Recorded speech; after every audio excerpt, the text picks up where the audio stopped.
I'm Hiko, the master baiter, and you're watching Thorin's YouTube. This is episode 52 of Counterpoints. Playing a bit of the old 52 card pickup there, Moses. Do you know that game? I do know that game. It's a great game. Yes. You should play with your friends. It is.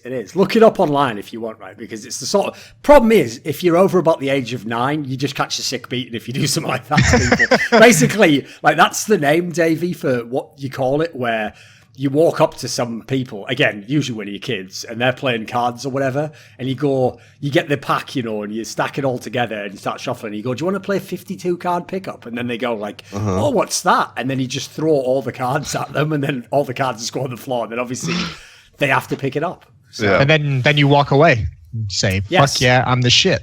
Yes, much like cadiaN's career, it all falls apart, and then you have to pick up the pieces, walk away, and say, I'm the shit. Something like that, right? Did that work? No comment. Okay, so anyway, our guests for this episode, Moses, because obviously it's not just me and you, and then just like every 2 months where we draft in launders and then throw lots of it's like we're just tossing deep long balls over the top, and he's just not getting any of them. It's just like he's like a slot receiver or something. He's like, can I have it delivered right to my hands? We're like, no, these are jokes, mate. So you got to get some of these eventually. But here's the thing: God love him. He's a good lad. I like it. He's a beautiful lad. What I love about him, actually, Moses, is that I have been telling him for years, just do analysis. We need analysts. You'd be really suited for the job. So then he's like, right, I would like to announce I have finally gotten my visa situation, and I will exclusively be a caster in a duo. It's like, oh, fuck it. Why is he sports like this, Moses? Why don't they listen to us? Why do they never listen? It's just perfect, isn't it? You couldn't script it any better than that. As well, it's like please also cast with Vince. Not that there's anything wrong with Scrawny. Exactly. And now Vince is on the one about to break through, and then here comes Scrawny. It's all right. You know what they say, Moses? As my favorite philosopher, Blade, said, some motherfuckers are always trying to ice skate uphill. Those are the words I live by. I mean, to be fair, because I did actually spend the first sort of 28 years of my own life trying to ice skate uphill, and you know what? It's pretty hard going on that track. It's not easy, especially when you get that obstacle of fucking tax evasion up in that bitch. Exactly, which thankfully I haven't had, by the way. That's not some sort of reference to me. That is a reference to Wesley Snipes. And by the way, that story is fucking amazing if you ever go and look it up. Because he's basically one of those people where, here's the interesting detail, Davey. He's actually correct. Apparently the way the taxation works in America is technically unconstitutional. But that's the sort of thing that you can say that all day long. The IRS is going to bust down your house, take you to court, and they are going to fuck you hard. So he was trying to go on that tip of I don't have to pay tax. And when you consider, obviously, he's made hundreds of millions of dollars. And so the IRS is he owes about $20 million. It was never going to end well, put it that way. No. The same thing happened in Canada because income tax wasn't supposed to be a thing, except during, I think, World War I or World War II, they implemented it, and they were supposed to take it away after the war, and they just never did. So it was just so some people, every now and then, there's this big thing well, since it was supposed to be taken away, I don't have to pay it. It's yeah, good job, man. Keep doing that. Keep doing that. That's going to work out well for you. I believe that is actually how, I think it might have been income tax. I believe that's how income tax was actually introduced in England. This is fucking baller. It was introduced, Moses, when we had a war with the French 700 years ago or something. And then afterwards they were right, so we're getting rid of this tax thing because the war's over. And they were I think we'll just keep it. And it's we're still paying it now to this day. That's absolutely reasonable to just keep that going. So anyway, guests for this episode. In the bottom right-hand corner, cadiaN, who, by the way, indirectly, I actually gave his boost into the CSGO scene, because for anyone who doesn't remember, I was going to be the main analyst at a tournament called EMS1 Katowice in March of 2014. And what happened was, back then, banter wasn't the same kind of rare delicacy it is now. And so... But in that episode of When Banter Goes Wrong, I did actually make it to the country. A lot of people forget that detail. I just never made it to the event itself. And so when I didn't make it to the event, they had to get players. And so obviously, when players are playing in the tournament, they can't do the game. So cadiaN was the first available. He was playing for mousesports back then. They went straight out in last place. But you know what? He was popping off for that mouse. It was one of those Letterman jackets. Looked pretty cool. He was doing his best on the desk. And ever since then, it's only been up uphill. Yeah, exactly. But you know what? You're back at the majors. I've tied it all in, cadiaN. Tyler, you're back at the major. Is that your credit as well, or can I take a little bit of that myself? In a way, because I did tell Hiko like he could become the in-game leader of Team Liquid, and it'd probably all work out fine. So in a really indirect, circuitous route, you're right, Katie. I also did help you sort of get the team together that got you into there. To be fair, I tried to get you in a Cloud9. Not a lot of people know that, cadiaN. That's real shit, right? Yeah, well, actually, somehow I figured out that it was you trying to start that whole thing, but I figured out way too late. But yeah, it's okay. I mean, it's okay. Listen. Actually, the thing is, with you, like, we had this thing, Thorin, where here we go. We had this thing where I'm probably one of the easiest people to like offend or give shit in the community, right? And yet you don't take the easy route. Like, you actually oftentimes say decent stuff about me, which is interesting because you are banter guy number one. Yeah, he's trying to ice skate uphill. We already established this in the intro. Exactly, he likes to go the hard route. And he's not a great ice skater to begin with, so it really makes it difficult. Yeah, exactly. So, okay, the other guest, obviously cadiaN here from Rogue, playing at a major. It's pretty legit, not bad. I mean, to be fair, I'll add in the actual part. The real Thorin will assert himself now. To be fair, you shouldn't actually be at a major. You should be at the major qualifier, which you would almost certainly lose. But it is technically the major now, so it's not my fault Valve fuck with the game, you know. I don't want them to have the CZ be so powerful either, but you know what? I don't get what I want. Except to still do all the events after talking mad buku shit in Poland's face. But anyway, enough of that. The other guest for this, listen, I did it, Moses. You all know that. Yeah, it's the way you just still challenging it, are you? Whatever. To be fair, I don't even get to do majors in my own country, Moses, so it doesn't really matter at this point, does it? So anyway, all jokes, of course, just banter.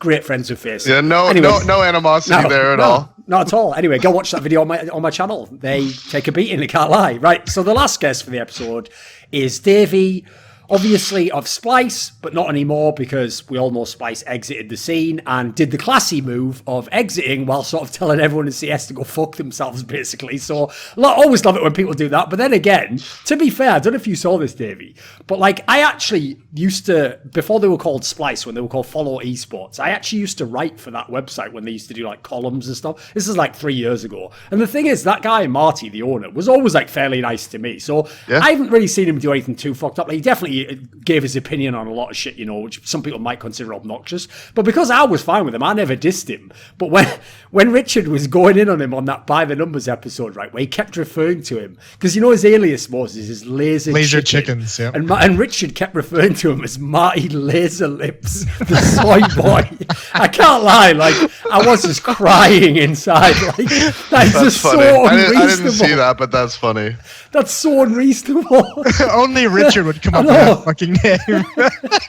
And here's the worst thing as well. That now stuck in my brain. Like, every time I see that guy, I have to go, Laser Chicken, yes, Laser Chicken. Like, keep it up, keep the lid on this motherfucker. Right, so what's the name of the team now? Because it had a different name when you played at the minor, right, Davey? What's it say now? Yeah, Baxter, Baxter, they helped bring Fates over here to play with us. So we repped their name throughout the minor qualifier and the whole minor thing. And then now it's just nothing again. Okay, right. Actually, that's something we could pick up on at the beginning then. So you were one of the teams, in fact, you were the person who brought this to my attention, who suffered from the first of the face it gaffes with the major, where bizarrely in the closed qualifier for North America, they used the Swiss system without realizing that type of a Swiss system qualifies 8 teams. And then basically, like right before the last game, obviously there was 3 teams that were like, what the fuck, so do we qualify or not? And then it turned out, like, in some updated rule book that they were just like, yeah, we'll be using tiebreaker of round tiebreaker to decide who goes through. So basically, like, even though you were playing tons of best of 3s, like any team that, you know, was playing fucking Nuke or something like that had like a way better chance to go through. Your team was one of the ones that got fucked over by that, right? Yeah, so like it like started on like the Friday or something, like the minor qualifier. It started on like a Friday, and on the Wednesday, I was looking at the rule book and I'm just like, this isn't going to work. Like, we don't have 8 slots. this whole qualifier is set up for 8 slots, because me and the coach were debating, because like he was talking, and he was like, no, I think you have to go 3 and 2 to qualify, or sorry, you have to go 3 and 1 to qualify. And I was like, the format says you have to, it's just 3 and 2. And he was like, but that doesn't make any sense. And I was like, I know that doesn't make any sense, but the format says you just have to go 3 and 2. And he's like, no way, you have to go 3 and 1. So we were like debating on it, and then we're reading through the rules, and we're like, this isn't gonna fucking work. So I messaged 2 admins, neither one of them responded to me, and we're like, okay, I guess we'll just fucking see what happens then. Like, nothing we can do here. So then in the Discord on the Friday, we were talking about it, and they were like, just play your games, whatever. So we played the first game, we won the first game. Going into the next day is when Silent brought it up on Twitter to other people, or like just he tweeted it out. And then that's when the admins started responding, and they were like, oh yeah, no, we sent out the updated rulebook on Friday or Thursday or whatever it was. And we were like, it doesn't say it's an updated rulebook. And they were like, no, but we put the updated one in the Discord. And I was like, but you didn't say this was an updated rulebook. You emailed all the teams a rulebook like a week ago that was completely different to the one that you just put out here. And you didn't say that this is an updated one. So if you email us a rulebook and then there's a rulebook posted in the Discord, why would we automatically assume that that is a different rulebook than the one you emailed us? Like, you have to tell us that this is a changed rulebook. Because if we already have a rulebook that you've emailed us, we see one in the Discord, we're not going to click on it and read through it and like have them next side by side, like, oh yeah, make sure this all fucking checks out. Like, no one's going to fucking do that. So nobody knew. So going into the third day, because in our series that we won, we had gone 2-1, and we lost to LG 0-2. So we knew going into our last 2 matches that it didn't even matter if we won both of them 2-0. We weren't going to be the team that qualified, because they decided tiebreaker was map difference across a bunch of BO3s playing against different teams. Like, you know, with all due respect to all the teams playing, some of the teams that qualified going 3 and 1 had like the easiest 3 and 1 route ever, which is like, fair enough. That's how the Swiss system works. Some teams are going to get lucky. Some teams are going to get unlucky, but you can't do a tiebreaker in a Swiss system based on map difference, because everybody plays against different teams on different maps. Like, it makes no sense. And then the one after that was round difference. Yes. Basically, Moses, the map was unbelievable. That because it was map difference as well, I think the team that went through was Swole Patrol, right? Was that the right one? Yep. They actually went through, Moses, because even when they played some of the easy opponents and even lost, they still won a map, which obviously doesn't make sense, because like, how can we judge who had the better map difference? We're not even playing the same teams. Like, and then obviously after that, the other tiebreaker would have been round difference, which is even more insane because you play different maps. So that whole thing was just bizarre. Just thought I'd get your take on this. Okay, what about this then? The concept of this episode is I wanted to do one where we talked about the NA scene, but we've done that many times in the past. And the problem is it's always the same topics. It's just basically like, where's Cloud9 at? Where's Team Liquid at? And then usually there's like a third team. In the past it was CLG, now it's NRG. And so those have been talked to death to a degree. So we might touch on some of them a little bit in this episode, but I wanted to mainly actually, since you guys are in the NA scene, you're playing all these teams, you go into lands with them, I wanted to actually get some of your thoughts on the scene below there. Because actually one of the things I find a bit depressing is when I see like Cloud9 just recruit 2 European players. It's not like they're big star players or anything, you know, I'd understand if you were recruiting like Apex, NBK, you know, like, you can't replace these players with an inexperienced NA player. But the idea that like they don't even seem to consider the players below the Team Liquid, Cloud9, NRG level, that's really worrying to me. So I actually feel like part of the problem is an exposure issue. A lot of these players are like newer generation players. You know, it's not all the same old names everyone recognizes. So let's talk about some of these teams. So despite what I just said, I do want to initially touch on NRG, and I want to ask you two this, okay? So either of you give me... Oh, by the way, just as a preface, obviously Moses is not going to know loads about all these players and teams. He literally is going to tournaments like every few weeks. So like, I wouldn't come home and then for fun just watch like ESL Pro League online. Like, I'd understand that. And to be fair, I haven't watched that much myself. I watched like the Americas minus some of the matches, and I watched, I think like it was DreamHack Austin, the one where Rogue was in the final. I've watched a little bit of some of those ones, so I'm hoping to learn myself it. Basically, you two motherfuckers are the stars of the show this week. We're here to drive the conversation forward. So step up to the plate, swing that big old dick. So, David, Moses, don't fucking talk about that. Here's the first question, okay? In this minor, for an outsider, if someone doesn't watch the level we're talking about, it should have been 100% that NRG was going through. I mean, there's 2 spots going to the major. NRG's got this lineup that at the time, you know, they'd just been like top 4 ECS. Everyone always obviously remembers when they made Final of Star Ladder. And I even remember after this tournament, like I even went like deep in the stats. Even the stats were like fine, you know. It's not like any of the play. It wasn't like, you know, Ethan just shit the whole bed at the tournament. Where every player who was one of their star players actually got their numbers. Why did NRG not win this minor? Well, I think daps talked about it too. They put a way too much pressure on themselves, and they have a lot of really young players who didn't really handle that pressure well. So he thinks that now going into the future for future events, because it was the first event they went to where not only were they supposed to win, but they had to win. It was like you said, they were the team who was just like, okay, so Energy's going to win, and then there's everybody else fighting for the second spot, right? That was the first time that a lot of the young players on his team had experienced that. So they put a lot of pressure on themselves, and he said that he didn't really handle it well. He didn't like help them enough to be able to deal with that pressure, and him and the coaching staff didn't. So he said that was a mistake on their part, and then for the next one he thinks that they'll be way more prepared for it now that they have that experience under their belt.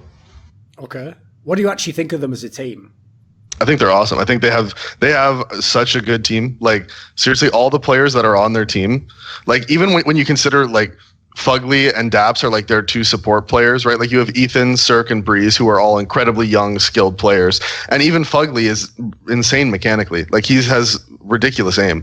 So I think if their team is I think Energy is gonna be better than like Cloud9 in the near future for the next few months. I think they're gonna be finishing higher, getting invited to more events. They're gonna be the team that jumps over Cloud9 right now with the current lineups. Okay. Bold. Like cadiaN, obviously you didn't get to play them at this tournament because they actually just never met you in the bracket. But I mean, you're in the NA scene, you're practicing against them, you play them in EPL. So what do you think of the NRG squad? Well, to be fair, I was also listening to the Pika's Advantage thing, David, that you guys were hosting. And I think Devs kind of brought it up when you guys were discussing, like, who is that team below NRG? Like, is it Complexity? Is it Rogue? Like, who is that team? And the way he put it is very true. Like, we have a hard time playing against them. And I don't know if it's like some kind of mentality thing or if it's a playstyle thing, but they are just so good when we play against them. Like, Cirque is just destroying us, and then you go to the other side, and then Ethan is destroying us, and I don't know. Basically, that team is actually insanely talented, like, from an individual perspective. Like Davey is saying, they have such a high skill ceiling, and I feel like they have the correct amount of structure. Like, they don't do too much advanced shit. They kind of just keep it basic and run some defaults. That's pretty hard to counter. So I think they're a really good team. Coming into the minor, that was the only team we didn't want to play. And I also told the others, though, that if there was one team that would beat them at that event, it would be Complexity. And probably other teams can, or probably Complexity themselves can give you the reasoning to why. But I don't. When I watch them play against each other, Complexity just seems to be doing a lot of the right things against them. Like, they just match up in a good way. So I wasn't actually really surprised that Complexity were able to beat them. Moses, are you worried? Because obviously we actually touched on this in the last episode, but I thought it'd be a good topic to bring up here, especially for some of these guys where maybe they know the players' personalities a bit better.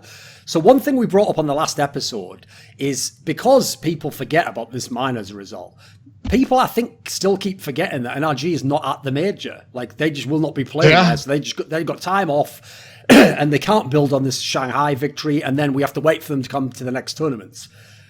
Are you concerned that, like, the time that they actually have to, like, become a top team, it will be limited by the fact that if they don't have big enough results or something, then, you know, a bigger org might just steal one of the players or two of the players or something like that. Is that a concern for you?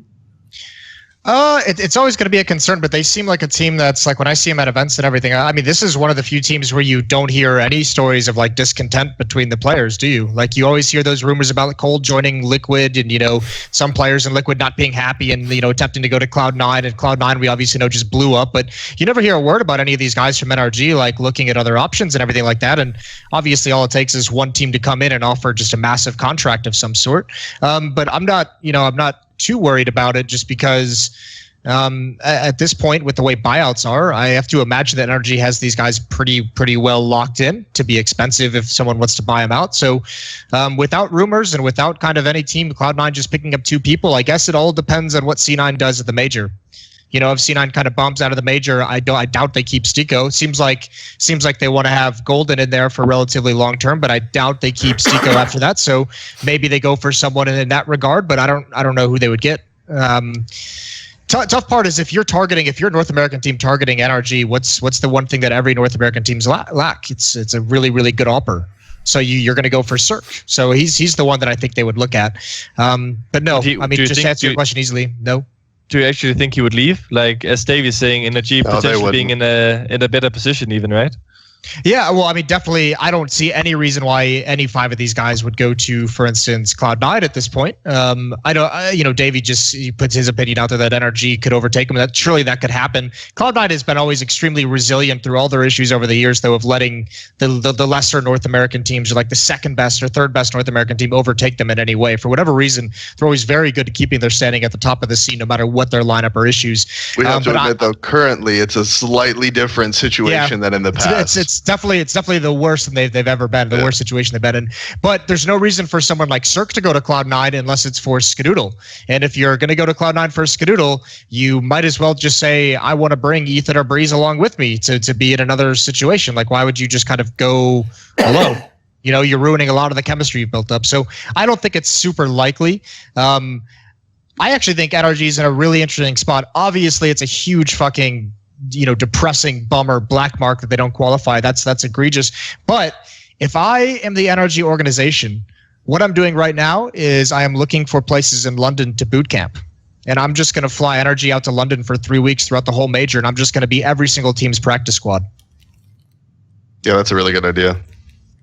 Because the thing is, actually, like another factor, obviously, you have to throw in there, Moses, is in the past, Cloud9 and Team Liquid, they either had the best players, which we know, like young players, experienced players always want to play with the best players, or they just had the financial advantage, and so they could also offer you more, and so you want to play. Whereas that's actually the thing that for people on the outside might not know, NRG has no problems with funding whatsoever, and their players are getting paid very well. Like, as far as I know, I think NRG might have been one of the teams that, like, before Cloud9 won the major and re-upped their contracts, I think NRG might have actually been making more than them. It was one of those mad scenarios. So, as a result, as long as the players themselves don't want to leave, in theory, there's no reason they will. Even if history tells us, Cloud9 gets whoever they want. Because that's one of the things I wanted to know, though, because when I look at like the personalities of the NRG players, they don't necessarily seem like they've got anyone who would be like super eager, like, oh, I want to be a star, I want to be for Cloud9, Like they did, to be fair, when you were saying like they don't have any sort of problems at lands or whatever,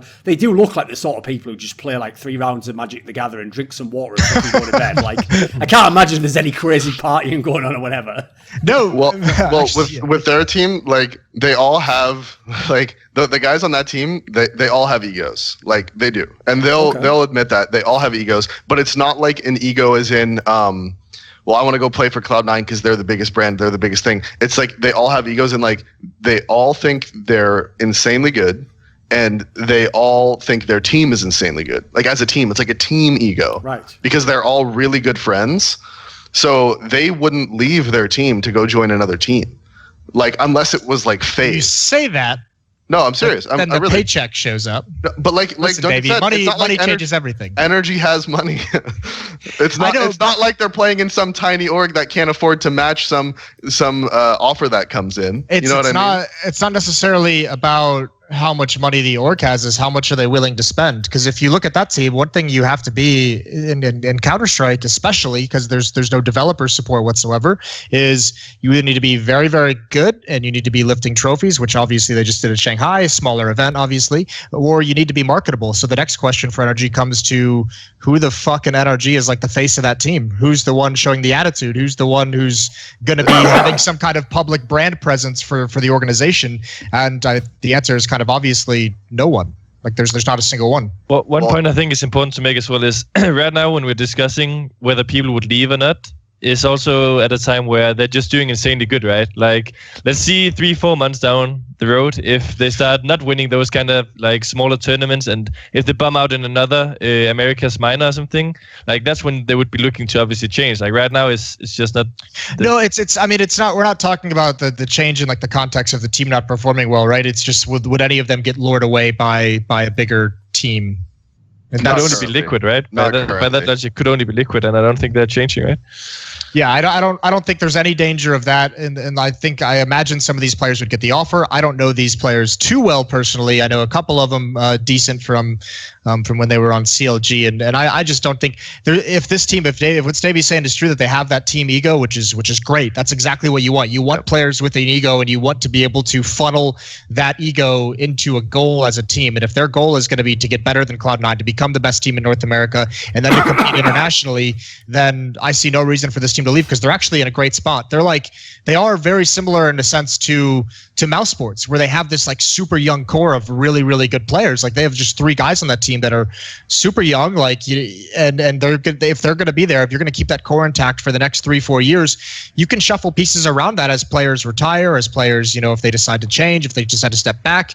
My big question, Davey, you probably know the answer to this, is what's up with daps and like deciding that he wanted to like coach, and then he came back to in-game leading when they couldn't find an in-game leader, and he's always talked about, I want to step away, I want to do the coaching thing, and that never coming to fruition. daps didn't like playing with the rosters that he had before, and what happened was at the turn of the year when they were doing new contracts, they I don't know how much of this I can publicly say, but pretty much there was a decision made in the energy organization of, do we want to continue to support CSGO, right? The big question all the orgs have asked themselves over this last year. And it was decided, yes, we do, and we're going to show it by getting you the players you want to play with. And daps got the players he wanted to play with, and now he's happy as an in-game leader. He's got the players he wants, he's got the team he wanted, energy supported them, and now this is the fruits of it. I've said this publicly a couple times. I've just tweeted it, I think, after some big games, and maybe said it on the Pro League broadcast. I think if you want to look, outside of obviously Team Liquid just throwing cash around to get whatever player they wanted and bring Zeus in and everything, I think NRG has been like the best managed organization in terms of their Counter-Strike roster, because what Ethan and Breeze had to essentially be just like, they were fire sold by CLG. They either had to have no contract or super fucking cheap because CLG just wanted out. And then obviously the risk of bringing in Cirque from Bulgaria that's an awesome thing to do. And now look at where this team is. That's some pretty decent risk to take. And I know it's a while back now, but that's a really cool lineup to put together kind of out of nowhere in an era where every team owner is saying, how can we build a team that can be competitive as cheap as possible? NRG just did it. I don't think you can have a better example. Yep. Right, Davey, what about this then? So on the daps topic, explain this to me. What is like the perception of daps in the NA scene? Because if you look at his career until NRG, and by the way, as Moses is just outlining here, it's not like the NRG squad was some like amazing championship roster built, they kind of backdoored their way into being a really good team with a bunch of like good moves, some young talent, and it all just blossomed at once. So actually that team, if you look, if they didn't have a bunch of those things happen, they'd be what you'd expect, which is, like 4th best NA team, like, decent team, but not on the top, which is actually where daps' career keeps like going back down to. He has these peaks and valleys where he's always on the rising team. So obviously the beginning, everyone remembers the Denial team, which by the way, when you go back now and look at that lineup, it's like fucking hell. That lineup was like Naf, stacked, Nitro, Fugly, and the other guy was a Dren who was super experienced at the time. So that's ridiculous. And then obviously they became Team Liquid. Famously, daps gets kicked. Dren takes over as the in-game leader. Then obviously he was over on the fucking Optic squad when they were getting Mixwell in. They went to the major, and then Tarek came in. If you remember, initially they kicked Stanislaw. I'm trying to think which order it was in. I think they kicked Stanislaw initially, and then they brought him back, and then daps got kicked instead, and then obviously Stanislaw was the in-game leader, and then now obviously in NRG. So what is the perception in the scene? Because usually when something like that happens, like my outsider view is like, right, people within the scene think he's just not that good, or there's something about him where that makes them not want to play with him when they think they can get to the top. So do you have some sort of insight on this for us? I think cadiaN might be better to ask about this, just because I'm daps' friend, so my insight might be a little bit biased, but I'll still give mine anyways, and then I want to hear what cadiaN says after. But for me, in the past anyways, the perception of daps was that he was a good in-game leader when he was in a good mood. Like when he was like happy, when he felt comfortable with his team, he was a good in-game leader. But if the team started to like take a nosedive, the effort that he put in just kind of stopped. He was just like, well, I'm just going to wait because there's no point in putting in effort now, because there's these reasons why this team won't be successful anyway. So I'm going to wait until I have the opportunity to make the team successful again, kind of thing. Yeah, like from what I've heard, I think a lot of it with him is that he needs to feel respected and he needs to feel like that everyone in the team trusts him. Like from the players that I've talked to, a lot of them initially, at least from like the 1 year I've been there, didn't really think he was super good individually, but they thought he had a lot of good leadership abilities. But like the tables has kind of turned because I feel like a lot of people are actually giving him a lot of credit. Like he's actually also been fragging quite decently at some of the bigger events. I remember one of the first ones they went to, I think it was IEM Sydney, where you were like, okay, this is one of the big tests for them. I think it was like the highest rated player or something. Not that the rating or the amount of kills he gets is necessarily or like how he should be judged, but I haven't actually heard anything like bad about him. So I think he's good to go. Because, by the way, I will just throw this out there. That is the other player that I told fucking the two in-game leaders I have told Cloud9 for like a year and a half to try was FNS and daps. And obviously they fucking fumbled the FNS one. And then the daps one, in line with that, was one where what I heard back was like certain players, perhaps players who might be good in PUGs, didn't want to play with him. So you know what? Should have listened to me, Jack. You could have broken up your fucking rival and had an in-game leader that knows how to run a team. Then again, to be fair, you got one anyway because Swedish people also hate young in-game leaders who know what the fuck they're doing. So yeah, why not? Fnatic there. I know from what I've been in the scene like over the years, and I've done it myself a little bit here and there. I think DAPS and FNS I think they're extremely underrated, but I think it's very weird because I think there's about any team that's below maybe Cloud9 and Liquid, and I mean DAPS is on energy, so it's not even worth really counting them in. But any team outside of Cloud9 and Liquid should be chasing after those two guys if they're ever free. Just because they are very good in-game leaders at giving you a structure of having a style of play. I think the biggest problem they have as in-game leaders is, they don't do anything sexy, right? They don't have they're not going to be like the crazy mid-round, overall picture that Glaive is going to have. It's not going to be, the flair of Kerrigan or anything like that. Like his ability to get players to play really well in a loose style and, be able to hype up the crowd. And he's just a very good personality. So, I mean, you don't have any fucking, asterisks in that department, but, they're guys that are going to be able to implement like a basic system that can teach young, talented players how to play properly within a team. So I think it's crazy that those two guys have to like struggle to find, a lower tier team to get on. Maybe they're turning them down. Maybe they do get the offers and they say no. But whenever those guys get free, any team in Pro League that's not, the top 3 or 4 squads should be chasing after them. If I'm honest. So if I one point I forgot about Debs actually is that, listen, this guy is baller as fuck. He literally found Mixwell from fucking playing random ECA pucks. Like, it's like, okay, this guy is sick. Let's try and bring him in.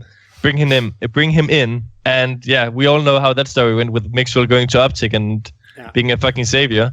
Second of all, I mean, okay. Didn't work for DAPS though. I bet when they had that fucking team meeting, like, so we keeping them or not? He probably looked at Mixwell with puppy dog eyes. Like, come on, son, I brought you in here. And he's like, I don't want to go. No, I'm blowing less. It's like, and then I mean, actually, blackballed him out. it must be quite a sad story because, as far as I know, they also lived together at Deb's place in the beginning until they got that. For like a month, when Mixwell lived with Debs, I think, maybe longer. And the second part. The second part about that is, I mean, people could tell from Europe that Zerg was good, but probably not to the extent of like how good he actually is. But from what I know, Debs was also the one who was like, yo, we need to get this guy. So from that point of view, Debs has also just brought in the correct amount of talent. He's like imported the correct amount of players who's actually able to succeed in North America. Obviously, he doesn't know anything about them from a social perspective, but we've seen a lot of other players try to come to NA, like from Europe or from other regions, and just completely shit the bed. So, I mean, you made it in the end. Yeah. I mean, I guess you can say so, but that was the one point. The second point I wanted to say is, so, Moses, you said that if you're not like a top 3 squad in NA, you should be trying to get FNS to your team, right? Yeah. So, if putting you on the spot here, so if you're Complexity or if you're Rogue, would you kick Stanislaw to have FNS in your team? Or would you make me not be the in-game leader of my team or kick me or whatever? I mean, obviously, you guys just made the major, so I wouldn't touch you guys at all. If I'm Complexity, I probably would. I mean, they had FNS, remember? They had him before he went to Cloud9. So, I mean, you could say what you want about what they have now, but certainly they saw the value in him, and obviously he just got too good of an offer to stay in Complexity, who can't really match what Cloud9 is able to give him, especially in terms of the caliber of their players. I just think, listen, they're obviously not going to be, it's not one of those things where you can't succeed if you don't have one of them. But if there is someone like, for instance, a very experienced European player who has played on stages and been in majors, obviously that's going to help out in a big way to make up for the lack of, someone who's been in-game leading their whole career. And now obviously you coming in an in-game leader, have them playing well, but there's way too many teams in North America that when you watch them play, like I sat in Copenhagen and had to watch these shit North American teams play from midnight until 7 a.m. And like I'm trying not to blow my brains out while watching Counter-Strike, and it's just like, how do you not have any in-game leader who wants to actually show people how to play? And the answer is they don't think they're individually skilled enough. But you bring in FNS or DAPS, yeah, they might not be as good and put up as big of numbers as some of the players you have, but they're still going to make you play better as a team overall, and they're going to make me want to commit suicide far less than I wanted to at 4 a.m. I mean, yeah, I get your point. I feel like, I don't know, Stanislaw is also just a fairly good one, and I don't know enough about them to like... Stanislaw is the smartest player I've ever played with. I've known him for 10 years, and he is by far the smartest player I've ever played with. So what's his I'm not going to say the best. His problem has always been which he's gotten way better at over the last few years, like, believe me, but has always been the politics aspect of it, like the social side of it is what his biggest problem's always been. Because with him, he would operate this is going back years now. I haven't played on a team with him in a few years, but when I used to play with him, he would operate under the in-game leading style of, you are going to automatically respect me because I know what I'm doing. And for me personally, I always tried that with config and Cage and B. It didn't quite work out. Yeah, I don't know what happened there. I'm pretty sure they took his fucking lunch money, mate, and shoved him in a locker. So it sounded like. I really don't know what happened there. I honestly haven't talked to him about it. But I know that as someone who bought into that system at a time that got us from amateur team to professional team in a matter of like 6, 7, maybe 8 months. So, and that's because everybody bought into his system, and he's a really, really smart guy. He's a really cerebral guy. This is the other side of an in-game leader. And when I still made YouTube videos, I made a video about this, but this is the other side of in-game leaders that no one ever talks about, is that the best in-game leader in the world will not be able to do anything if the players don't buy into it. Like, I don't care how good you are. If the players don't want to listen to you or don't want to follow or don't believe in what you're saying or what kind of team you're trying to turn them into, it's not going to matter.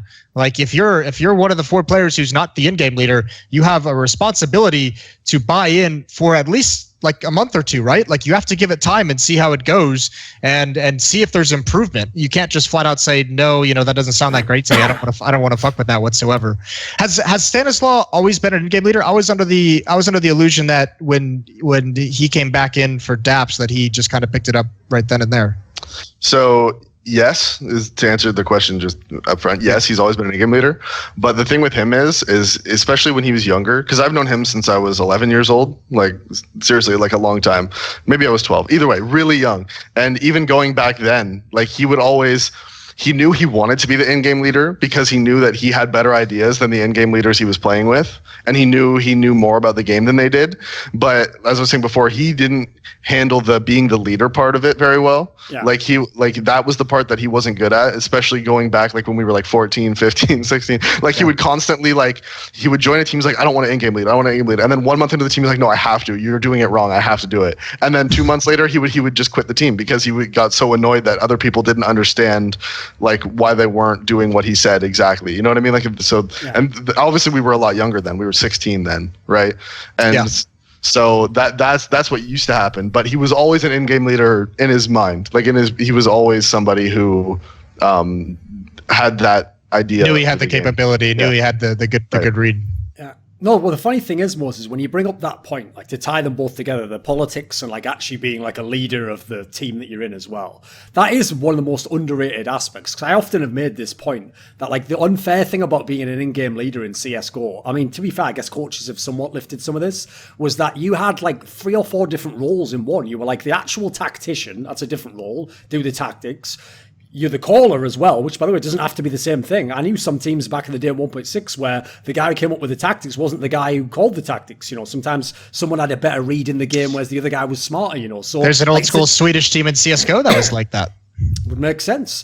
And then also you've got the guy who's like the emotional leader. That also doesn't have to be the in-game leader. That could be like if you have some veteran guy on a team, he can take that role. It doesn't have to be the in-game leader as well. So the problem is we by default, because a lot of the all-time great in-game leaders in Counter-Strike just luckily had all of those qualities, by default we just expect all the in-game leaders to do all of those things. And so from the outside, when I see someone like Stanislaw get kicked from team and then most notably recently, not even be considered for like a Cloud9 type scenario where, the players in the team are literally going like, yeah, there's no one we could recruit as in-game leader. That's just telling me, since I know he's not a shit player, that's telling me something politically is totally off. Like people just don't want to play with you for some reason. And you can see from the optic thing that he clearly had this issue where he just thought by default people like Config were just going to think like, yeah, you tell me everything to do. And it's like, it's not going to work that way. You've got to win them over. In fact, I'll give you a little anecdote, okay?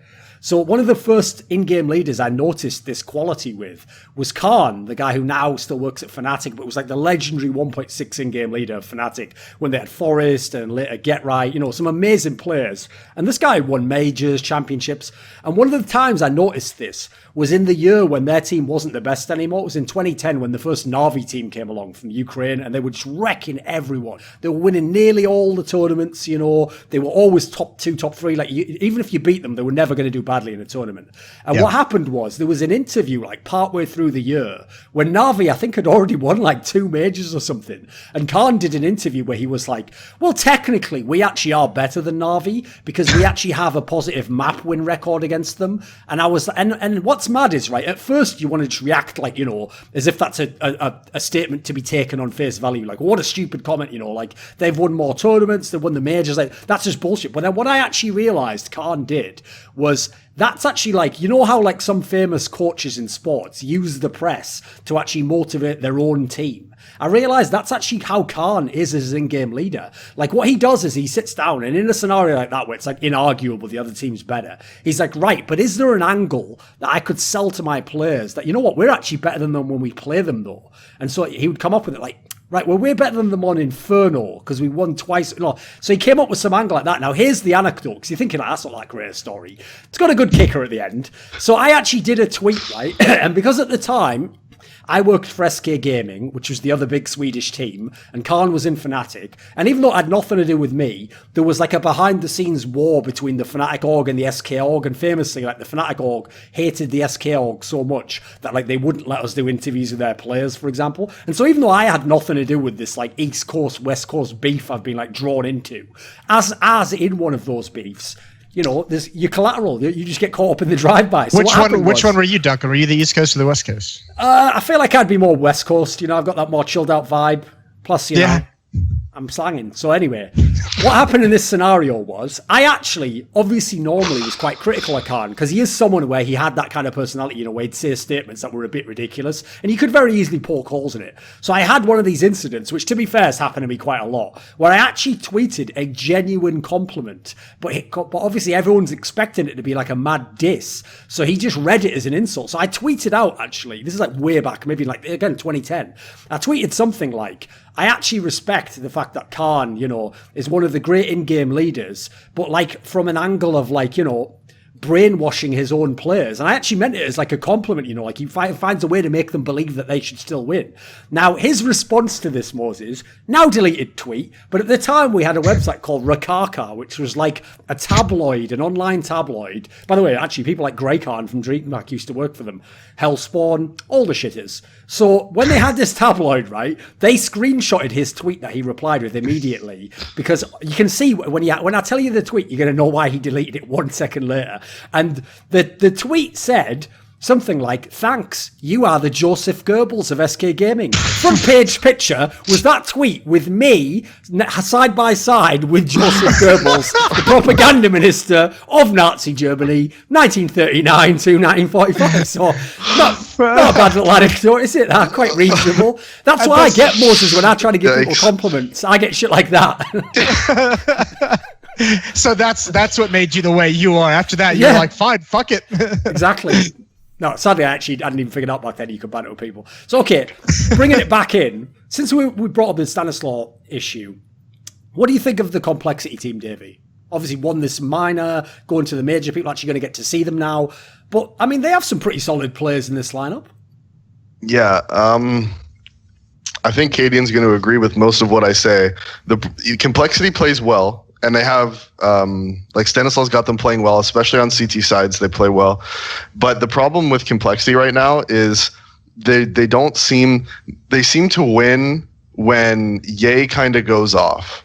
And the problem with that is that the way Ye plays is he kind of just goes rogue from the system, you know, like he doesn't follow the system exactly. Like he'll just randomly do a push he's not really supposed to do, and then sometimes he'll just like kill 2 people, and all of a sudden you've won that round now. Or like they'll be on a Deagalico and he'll just get 3 1Ds, and you're just like, and then now you've won a round you weren't supposed to win.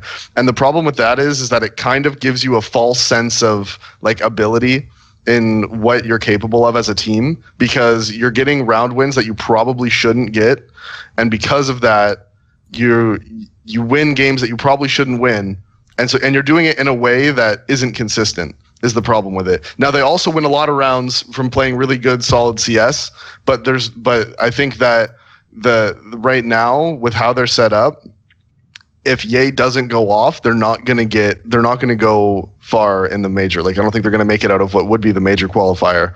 And I think that that's just a little bit too much pressure on him, and not in a good way. What do you think, cadiaN? Yeah, I mean, they're a decent team, and yeah, congrats to them for winning the minor after us beating them in the group stage and in the upper bracket final. But congrats, 3rd time's the charm. They can have that one.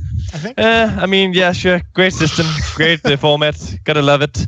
I mean, yeah, Stanislaw is, I guess, a decent IGL. I don't know him that much, so thanks for the introduction, Davey. Shazam is a good op. I don't know. I think they're a decent team. I just don't feel like they are a team that's ever gonna. I don't know. I feel like their ceiling is where they're kind of at. I don't feel like they're ever gonna get much better or much worse than where they're at right now. They're not really a team that you are. I mean. Actually, we have our decent trouble with them, but when you look at their LAN appearances, other than the minor, it's actually pretty garbage. Yes, like, yeah, like that's also how I don't understand the fucking HLTV rankings, because these motherfuckers are above us. But let's look at the fucking events we've been participating at.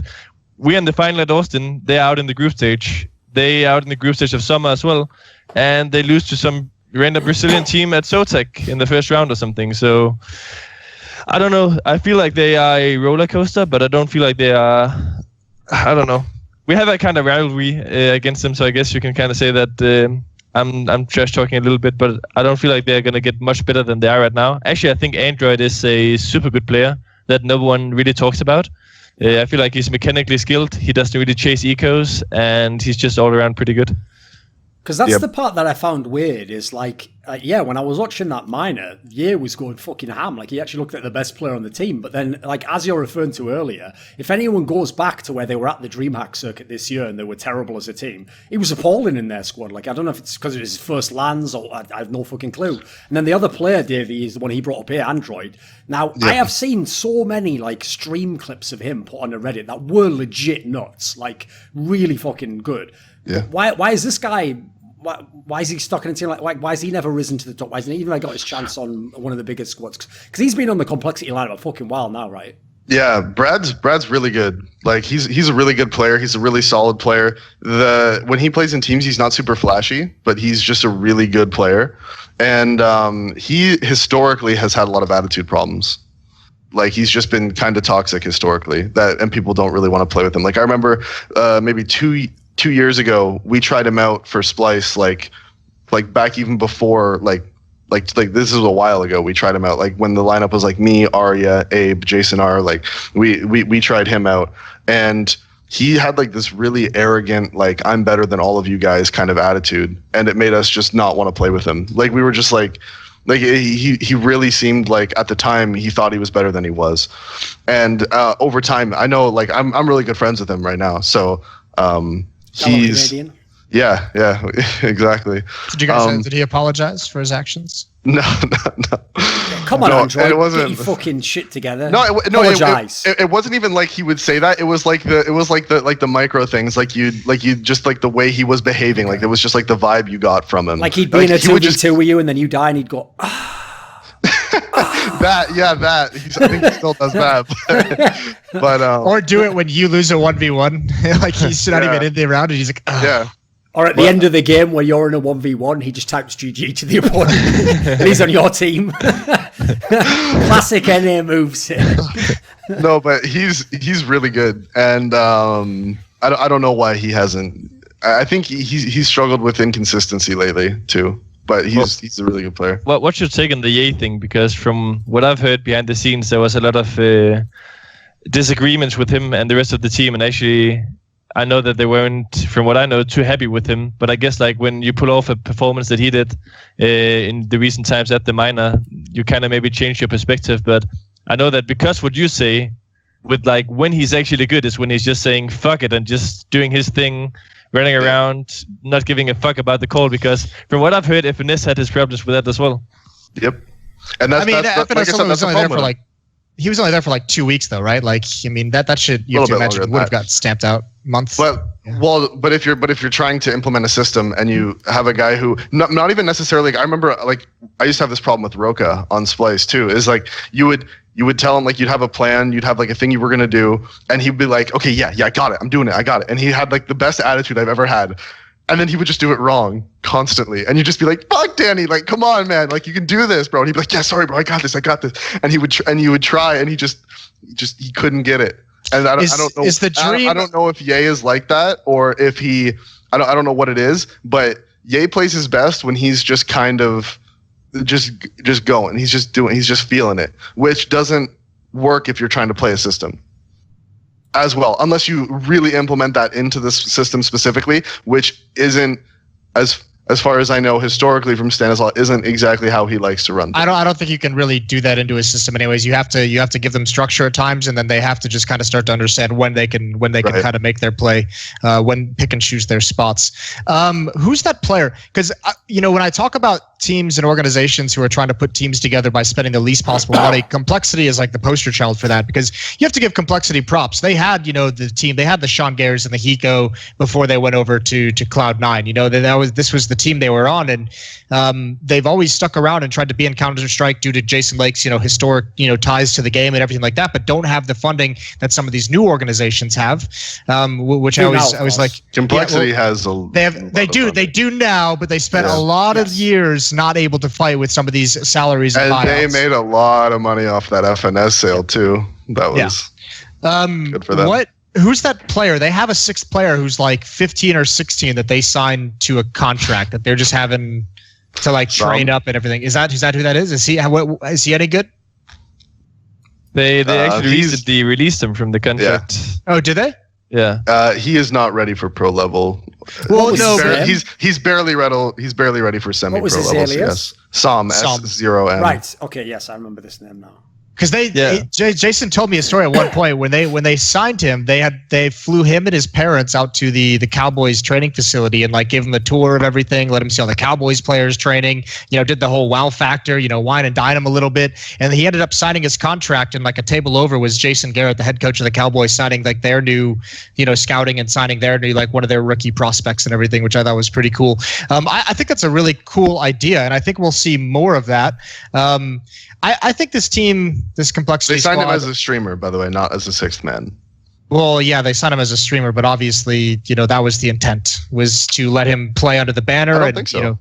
That's what I think it was just because he was a streamer. Actually, they publicly stated that he was going to get a trial right around his birthday, like when he was about to get 16. But without talking like to the Jason players said, on the team about it. I know that also. Also a Jason Lake move, if you remember Fraud, just putting Fraud back in the lineup and all the other players being like, do we get any say? And he's like, nah, it's Fraud. There you go. It was super weird because actually that was when Complexity had just started to do well. Yes. I think that was like right after they got, correct me if I'm wrong, but either FNS or just right after they got Stan and Shazam. But also, like Jason says, I think it's just a baller move, right? Because if you look at, for example, how Stewie or some other guys came up, it was kind of like that story of like the Reddit clips just being insane in rank S and so on. So You sign him for cheap, right? You fly him in, you show him all the cool stuff. Yeah. Like, I mean, he's probably not making a lot of money from that contract, and either he just turns out to be super good throughout that contract, or you just release him and say fuck it. Like, or you have a buyout all of a sudden. If the team comes in and want to buy him, you're like, yeah, they'll take $400,000. That's nice. But the problem is that, like, I don't know why people don't analyze this properly when they do stuff like this. Like, you look at what Stewie was. Stewie was a guy who grinded CS, and it wasn't like a streamer going for clips, doing stuff like that. He wasn't a streamer. He wasn't somebody who was playing the game to be famous or to have all this publicity. He was just grinding. Like, he just wanted to be the best player in the world. And he would play back when we had the money 10 mans before Rank S and FPL and all that stuff. He would play in those, and he would take that more seriously than anybody else in there. Like, it was a completely different mentality than the young up and coming players right now. Like, Stewie didn't feel like he had to prove to you, he didn't feel like he had to tell you why he was better than you. He just knew he was going to be better than you, and he wouldn't vocalize that. Whereas young players coming up now, they like for example, you were talking about earlier, bringing it all back full circle about if any team that's not in the top 3 or 4 should bring FNS into their team to give them structure and stuff like that. A lot of players on a lot of those teams wouldn't respect FNS. The respect of the young players in the scene right now isn't how it used to be at all. Like, they don't respect the players that came before them like we used to.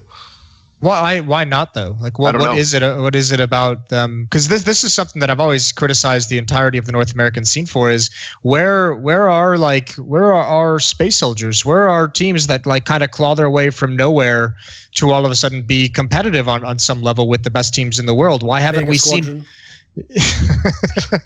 Why haven't we seen? That was a real lineup that stayed together for years and got to fucking majors. Yeah, I mean, good example. That's a fair point. I thought you were shitting. It wasn't just a punchline. I just expected the punchline to every joke is just Vegas Squadron, you know. Listen, Duncan, it's back to the Goebbels thing. It's you. I kind of expect. that was earnest.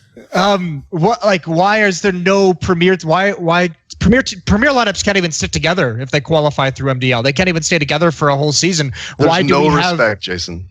There's none. But not even for each other. Like, not even for their own teammates. Like, why don't, like, I don't understand. Like, I don't know how to, I don't know. It is just so frustrating because every scene has that.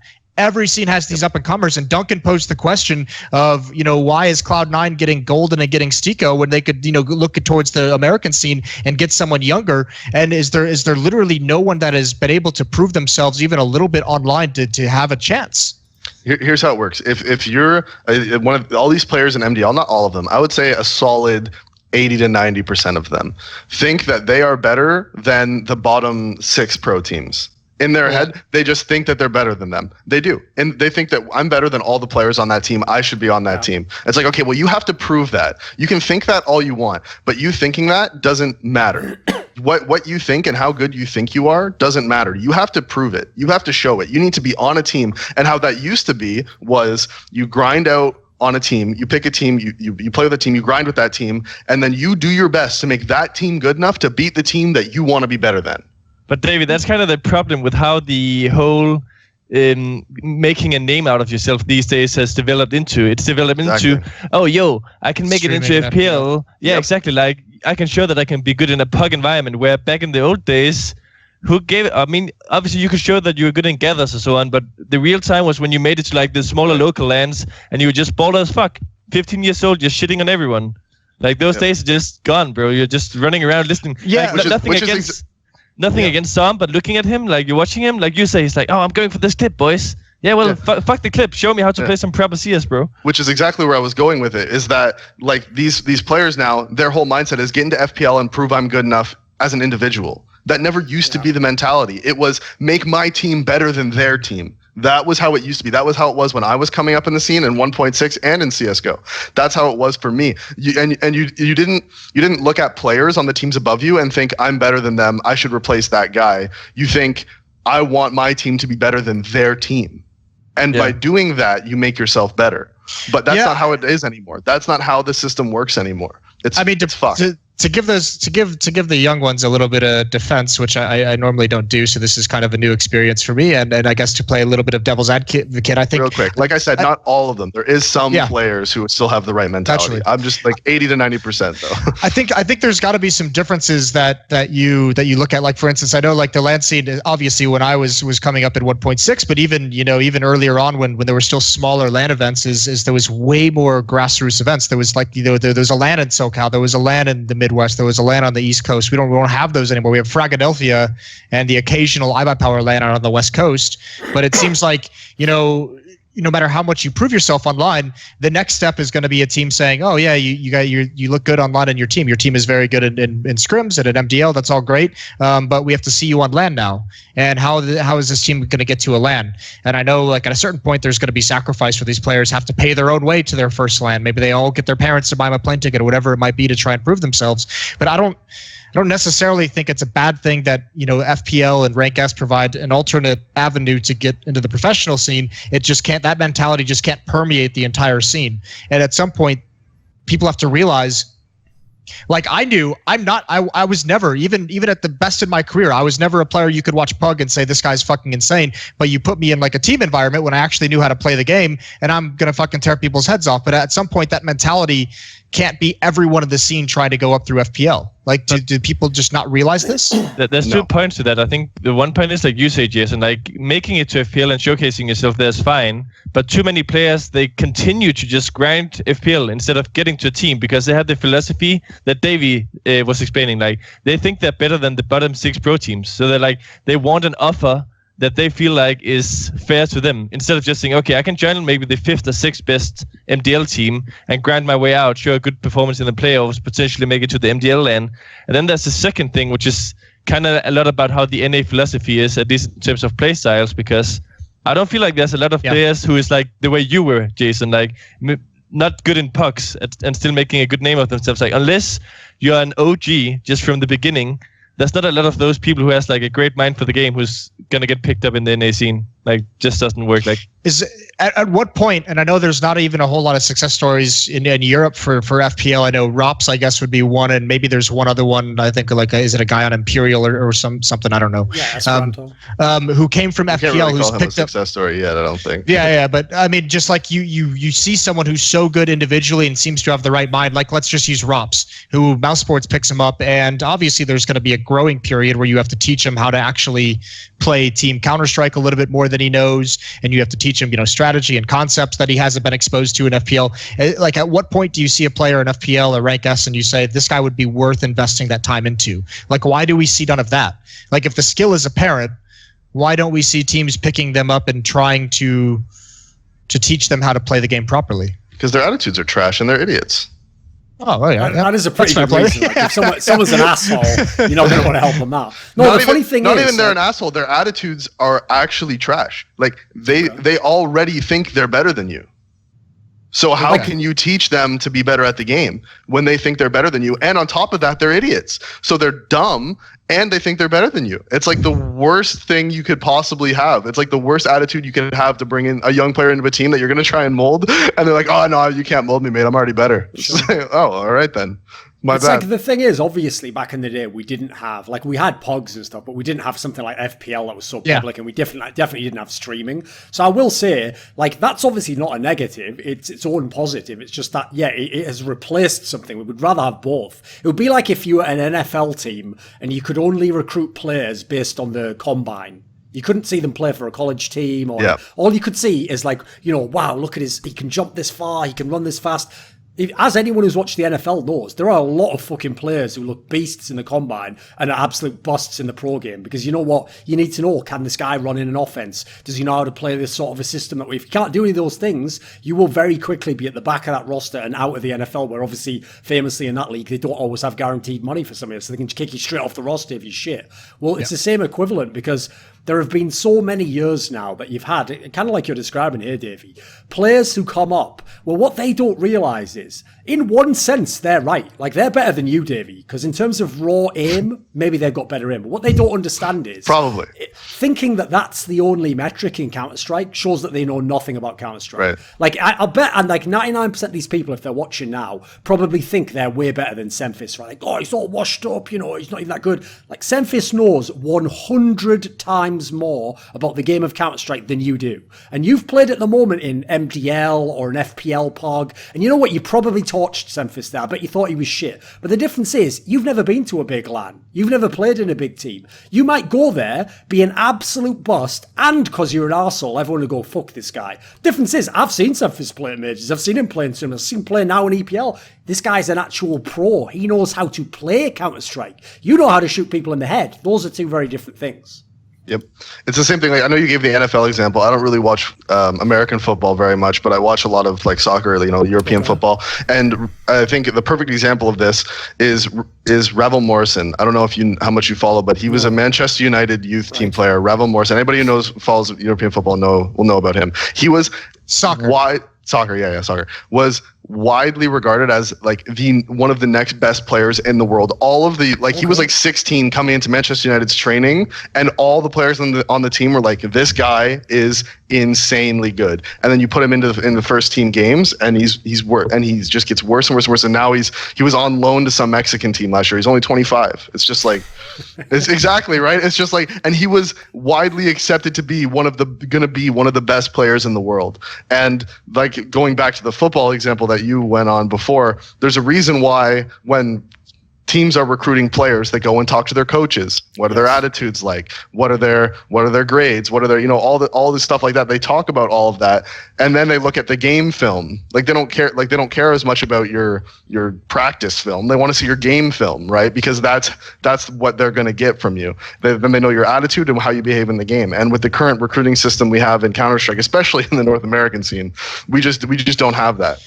Okay, cadiaN, I have a question for you, because you know Duncan and I, mostly Duncan, we like to be positive people, never saying anything, not really focusing on the negatives, and always being able to help build people up and change perceptions for the better.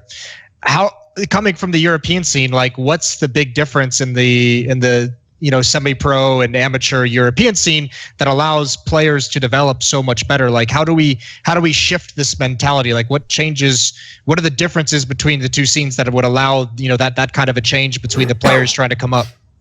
I'll say overall, there's a higher percentage of players in Europe who is there for the greater good of their team, when NA, it's not necessarily I guess you can say it's the wrong mentality, but everyone is kind of looking out for themselves, and they just want to keep climbing. Like, they don't see a longer period of time as like 6 months or a year. They're like, next season, in 3 months, I want to be on this team. In 6 months, I want to be on this team. And also, I feel like what Davey is touching on, people's attitudes is horrible. Like, no offense, and I'm not going to sit and spit out names, but when you practice against teams, it's pathetic. Like, people are always showing up late. People are buying shitty guns. If they're winning by a lot, they're buying shitty guns. If they're losing by a lot, they're buying shitty guns. People are leaving early. They are canceling scrims like mid-match and shit. Like, I don't know, the philosophy in NA is just way worse than it is in Europe. Not saying that it's by any means perfect in Europe, but I feel like there's a greater respect for people. Like, if you were to bring a guy like Hunton to NA, people would be like, this fucking idiot, man. Like, fucking 0.85 rating. And who gives a fuck about his results or whoever he's like made a good player in the past? Where in Europe, there's still a lot of opportunities for a guy like him, because people know that he can build a system and he can make players shine. Like, yeah, that's what people don't realize, that people in NA wouldn't want to play with him because they would be like, yeah, he has bad stats. Maybe he's going to average like 13, 14 kills per map.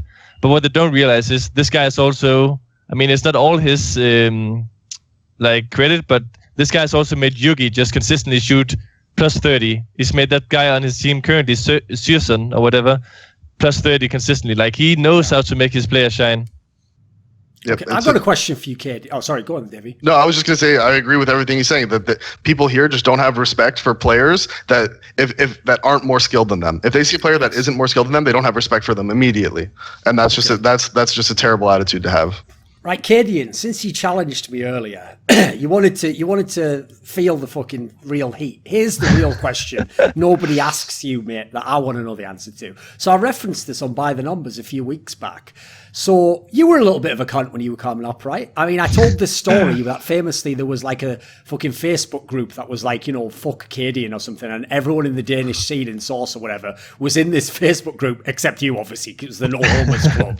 And now that implies I did apply to you be a member of it, but okay, turned you down. So that implies you were a little bit of a cunt. Like you had some issue with politics. So come on then, give us some of the backstory here. I mean, that's completely true, and you learned the hard way. Basically, like how my entire career has been to this day is still judged or blamed by the actions that I did when I was like 17, 18. Because basically, what happened was the very first CS:GO major, 2013 DreamHack Winter, where there was like 14 teams who was like invited or qualified or whatever, and then they had 2 bring your own computer spots.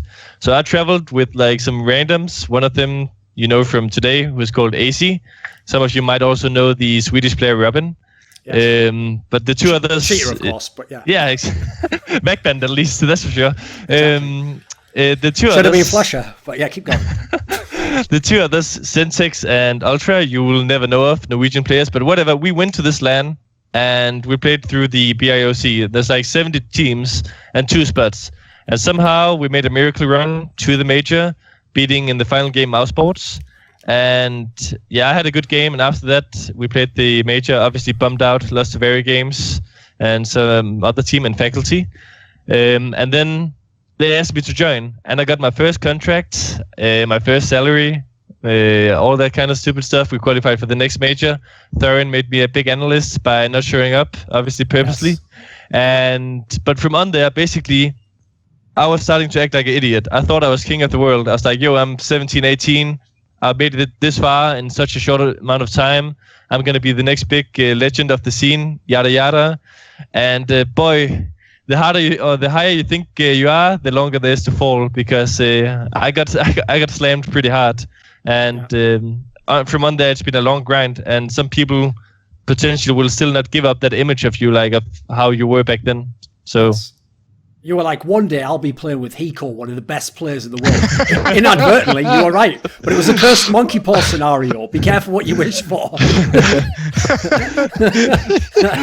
I mean, the thing is, though, like, if you have to take something good from it, or like if you have to give advice, like, people need to realize, if you are listening to this podcast and you're around the age of like 13 to 20, or you're trying to make a career out of this game, start acting properly. Start treating people with respect. Even if you don't think that you're going to play on a team with them at any point, you might, motherfucker. So start acting like a normal, decent human being. You don't even need to lick their asses or anything. Just act normal. Don't flame, and don't be a jerk. And they all talk to each other too. So you never know who you're talking shit to. If you talk shit to, if you talk shit to cadiaN right now, cadiaN might be really good friends with Cirque. And then all of a sudden, now you're going to go trying to join a team with Cirque on it, and Cirque knows that cadiaN told him about you and how you behave, and he's like, I don't know if I want to play with this guy. I've heard this bad thing about him. It all comes back to you. It does. Okay. And trust no one. Yes, trust no one. Yes. Obviously, Stanislaw out there, don't tread on me. The old classic flag. Right, Davey, what about this then? What do you actually think of the Rogue team? Because obviously these are actually a bunch of names that, I mean, even the lesser known players, obviously everyone remembers Sick when he was on TSM, Vice even briefly, people might remember. I think it was on Complexity, right? What do you think of the Rogue squad? Well, I think when they added Ricky, they got a lot better. Like, they were already a pretty good team. Ricky is an amazing player with a great attitude, and I was really sad when Ricky decided to leave and go play with you guys, but we didn't have an org at the time, and their team was performing better, and so it totally made sense. We all wished him well, but he is awesome, and that was a great addition by you guys. Good job, cadiaN. That was a good addition. And I think the only, like, with their team, they have, like you said, they have Sick, cadiaN, Hiko, and Vice, and Ricky. So that's a really solid lineup, especially on paper. And I know ever since cadiaN joined the team, when he first joined the team, everyone in the NA scene was kind of just like, okay, like how is this gonna make them better? Like, is this like what's gonna happen here? How are these roles gonna work? What's gonna happen here? And then over the few months that they were playing together, they got progressively better the whole time. They got harder and harder to play against. And I remember like just the way they played was not like most North American teams, and you could tell that he had his influence on the team. And now bringing in Ricky, that adds a whole other dynamic to the team. And I think that they look like a really solid team. I don't know what their ceiling is because Sick hasn't really, even though Sick's really good, he hasn't been playing the best CS that I'm sure everyone knows he's capable of. So if he hits his ceiling, then and Ricky hits his ceiling, and then you got the other 3 players on the team who are all really solid players, then they could get better than they could be even better than they are now. Caden, you gonna let him talk shit about Sick like that? I wasn't talking shit at all. I have a question along those lines. I wasn't talking shit at all. I'm just yeah, I know. I'm just saying. I really want to like. I like to talk shit. I really do. But that really wasn't shit talk. Sick is a really, really good player who has a really high ceiling, and if he hits it, their team could be way better than they are now.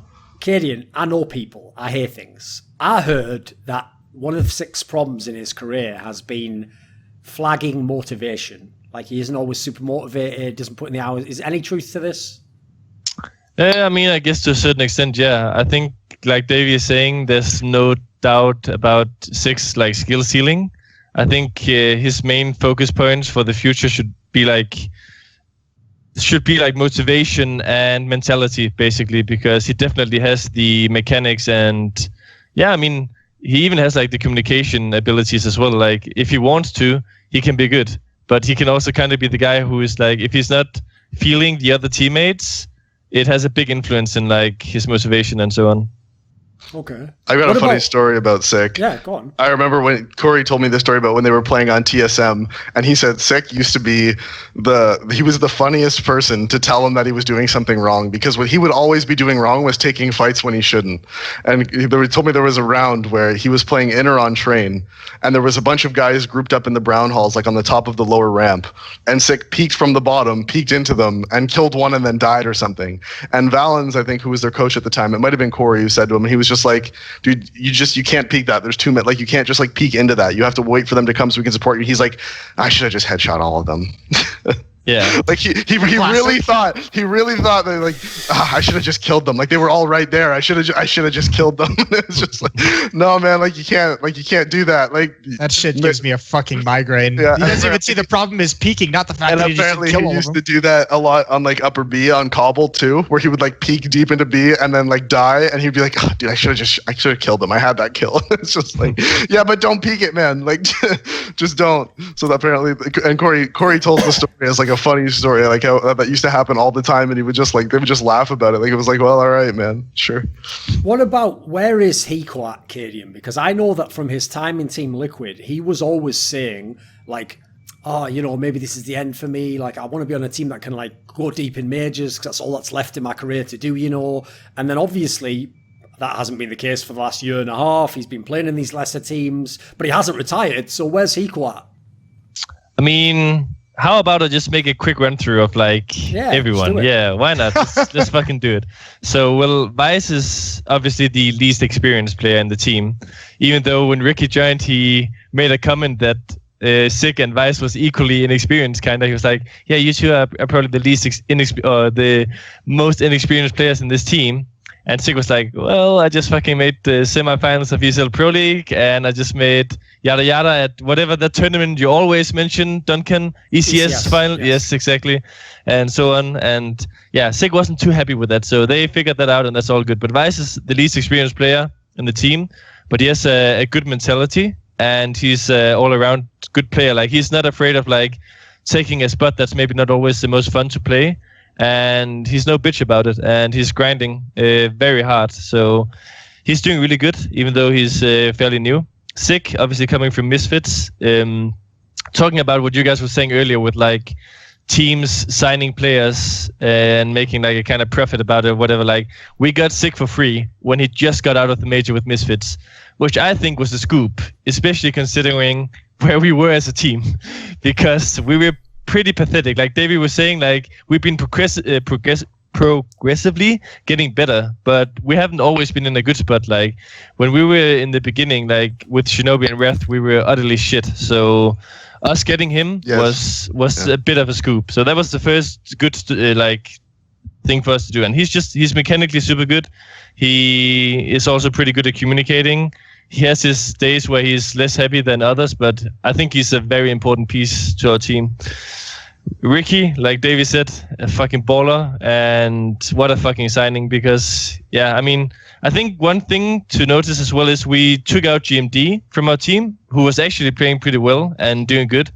So not that I need to make a sales speech or anything for anyone, but if anyone is needing one, I think he is one of your go-to guys, because he has the mentality and he is grinding as well, and he's just doing super good. He was listening to everything. He was being a good teammate. But Ricky is obviously way older, right? Like 20s, might say something wrong, 27 or something, and he has an insanely high skill ceiling. And what we needed in our team is we had a lot of people who didn't really say anything against me. Like if I would call something, everyone would be like all in for the most part, right? And that's also an important piece, because like you said earlier, Jason, if you are a caller and you don't have the trust of your teammates, or they're not listening or doing exactly what you're saying, things can turn shit. And I think one of the most important things that someone told me was, even a bad call can work if people just do it, right? Like if people actually just trust that you just need to run out like retards and they do it, it's going to work. But if people start questioning it and baiting and running behind people, that's when things turn into shit. That's at every level of Counter-Strike. Duncan, how many times do we sit in a green room watching a game and we're just like, oh, this is the worst fucking call ever. Like, why are they doing this? And then everyone from Yankov to Chad to me to Henry to and like whoever it might be, like it's just, if you guys all just buy into it and just, there's no wrong answer on Counter-Strike except for the fact that you're not trying to win as a team. Like if you're not working as a team, that's the only wrong answer you can have. Exactly. I mean, that's basically how Cloud9 won a major. They were just doing scrim shit, but the difference is they actually all did it. Yeah. But he's like kind of that secondary voice of the team, providing some good information and just making calls mid-round as well if I don't have the idea, so I'm in the position to call something.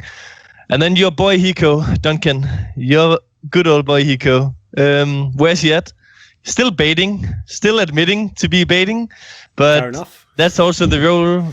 That's the role he has in the team, right? He is the clutcher. Here's the thing, though. That first point, though, cadiaN, is very key. You can actually accept when people bait if they just admit. Like, you know what? I'll use this moment to just, in a very petty way, call someone out, right? Which is like, I'm good friends with Vince, formerly Metis, the caster, right? And whenever I play with him, even though, by the way, I do enjoy playing with him, because what I'm getting to here is, like, whenever I play with someone, I very quickly figure out what their style of play is, and whatever their strengths and weaknesses are, I just accept them. That's like the way I play as a teammate. You know, I don't ever like criticize them. If it's what they do all the time, I don't criticize. Likewise, if they've got something they're good at, I go, cool, let's just focus on what they're good at. And then the key thing is, if someone's a bit of a beta, well, you obviously don't just ever run in thinking he's going to have my back, because you know he isn't, right? So that's not. Now, here's the thing. Whenever anyone in the game, in like FPL or whatever, tries to call Vince a beta, he'll always be like, I don't know what you're talking about. I'm actually quite a sort of like semi-aggressive player. And every time he says that, I just go like, yeah, is amazing. Probably won't say anything, because him and Anders are two of the biggest betas I have ever played with. Anders especially really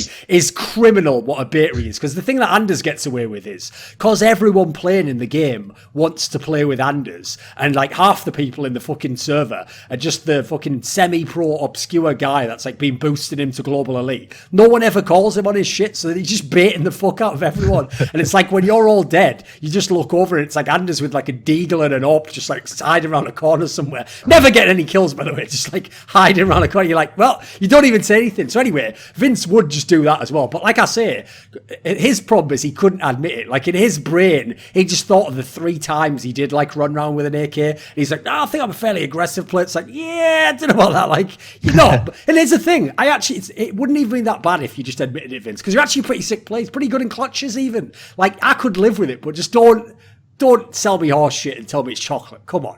Yeah, I mean, that's kidding. Come on. Yeah, that's the important part. And everyone is like fine with him being far behind. I will also give him the credit, though, to saying that when I first joined the team, there would be a lot of times where he would have the opportunity to run first and win the round, but wouldn't do it. But after like telling him a lot of times, like, there's no reason for you not to just take the opportunity to run in these scenarios and just go for it, he's been doing that in quite a few rounds as well, and just winning rounds single-handedly due to just running in and double entering. So, I mean, he's still far back, still kind of baiting, but he also just has the rounds where he's doing exactly what he's supposed to, which I think is super important, that you don't just have the mindset of, oh, well, if I'm baiting, I'm going to bait in every scenario and every round and so on. So, yeah, actually, I think he's doing super good. Obviously, the question for him is, how much motivation does he have? Like, how much time is he going to keep putting into the game?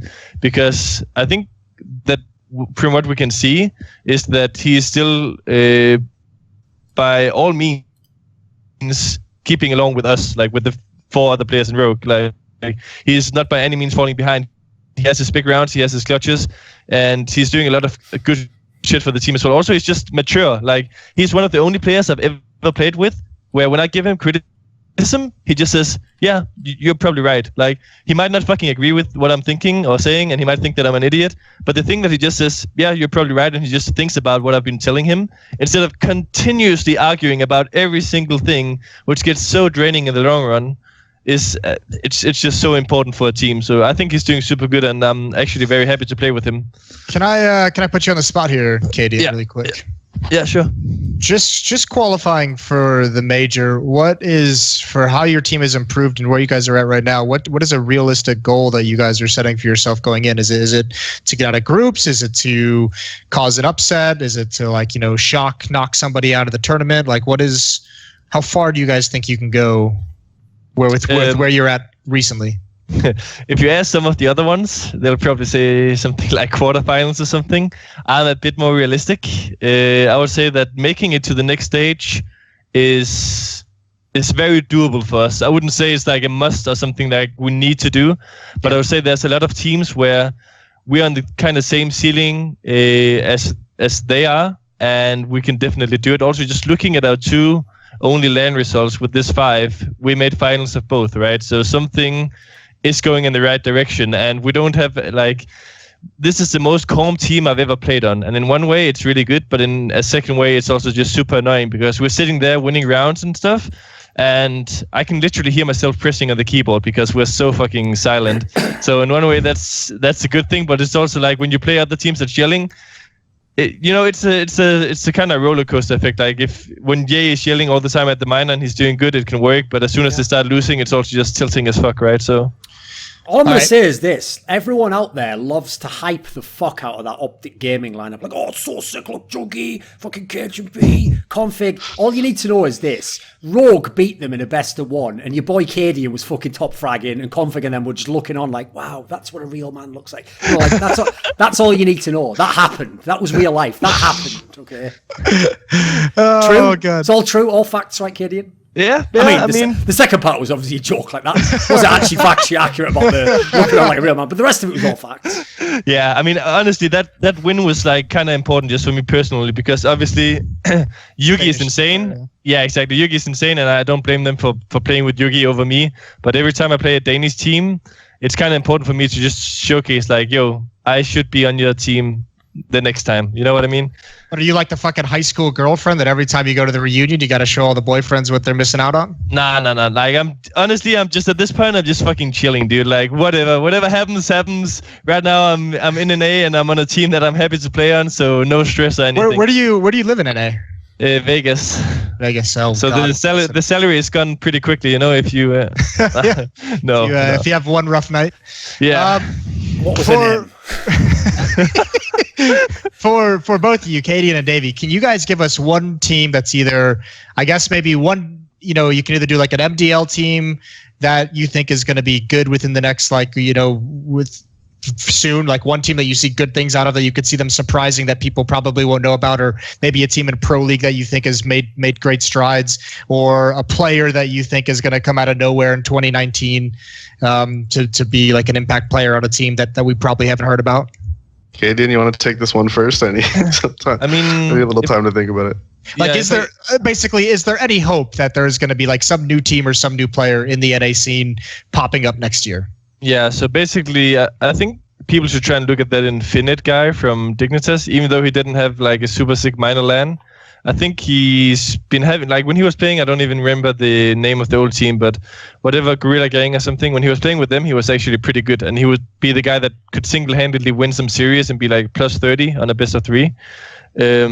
Other than that, I would just say Ghost is a pain in the ass to play against because of steal. I feel like United are 1 or 2 roster changes away from being a real threat to the other top teams, even though they're sick as fuck online. But I feel like they have some super good players, and I can't really say exactly who to replace. They don't have enough experience in their team. Exactly. And I don't know how good Relics is as an IGL, but they could be the team where what you said, Jason, like getting a finesse or whatever would make so much sense, right? Like, yeah. Yep. Well, let's do this then. I actually wanted to talk about I got one player. Okay, I got one player. There we go. I got one player. Cooper, who plays for Swole Patrol. He's Freakazoid's brother, and he doesn't want to be known as Freakazoid's brother anymore. But just for the sake of this, I'm going to explain that so people know who he is. He's somebody who has been grinding like crazy for the past year and a half. And I'm not going to say he's going to be one of like any of the top players anytime soon or anything, but he has the attitude, the ability, and the mentality overall to become a professional player in the near future. So I would expect to see him on one of the pro teams relatively soon. Okay. Right. What about the United team? Because obviously they were also a squad that was half decent at the minor, but as you said, the rep with them is, aside from Relics, they're not very famous players. So they're mainly known for being onliners, and then people want to know, are they ever actually going to be legit on LAN? So what do you think of the squad overall, Davey? Like, I haven't heard of most of these names. I think I saw the Dapper guy maybe briefly, but the rest of them, like, they've just been at the bottom of Pro League from what I remember. Yeah, I mean, they're definitely online as fuck, but like the thing is, they have a bunch of skill on their team, but a lot of them don't have great attitudes. Let's touch on one thing, because as you said, Thorin, this Dapper guy, he ain't bad. He's definitely got some skill. But he's the kind of guy to tweet out, I've been a top 5 player at all the LANs I've attended, but I can't go plus in FPL. And like, you just know that the only reason he's posting that shit is to showcase his stats at some events. Which is what sort of like mad CS Drake tweet is that? No, it's I'm telling you, the attitudes aren't sick. They're not great. They have some skill on their team. No, it is, isn't it? But the thing is, he's not bad. So just fucking let it be. Keep playing good, and at some point you'll be picked up. Don't sit there posting your own stats. Like, that's some of the most ridiculous thing I've ever seen. I had to type some stupid ass gift to him and be like, bro, what the fuck? Yeah, that's like the definition of shooting yourself in the foot, right? Like it's just like, oh, I'm playing well at LANs here. Let me tweet out how well I'm playing at LANs, but I just can't do well in FPL. Like fucking, like fuck, man. Well, I actually wasn't aware Relic was the in-game leader though. Like, is that a new role for him? Yeah, it is. It's the first time he's doing that. And actually, I think like from listening to their comms, he's doing pretty good. They also have a coach who is actually, which I like a lot personally. Yeah, also random. Who is a coach I think is going to stay in the top scene for quite a while, because he has the work ethic and he has the philosophy, and he's like socially developed as well, which is something that like not a lot of people in the scene is like this. Like, no, he's married, has children, he's a real person.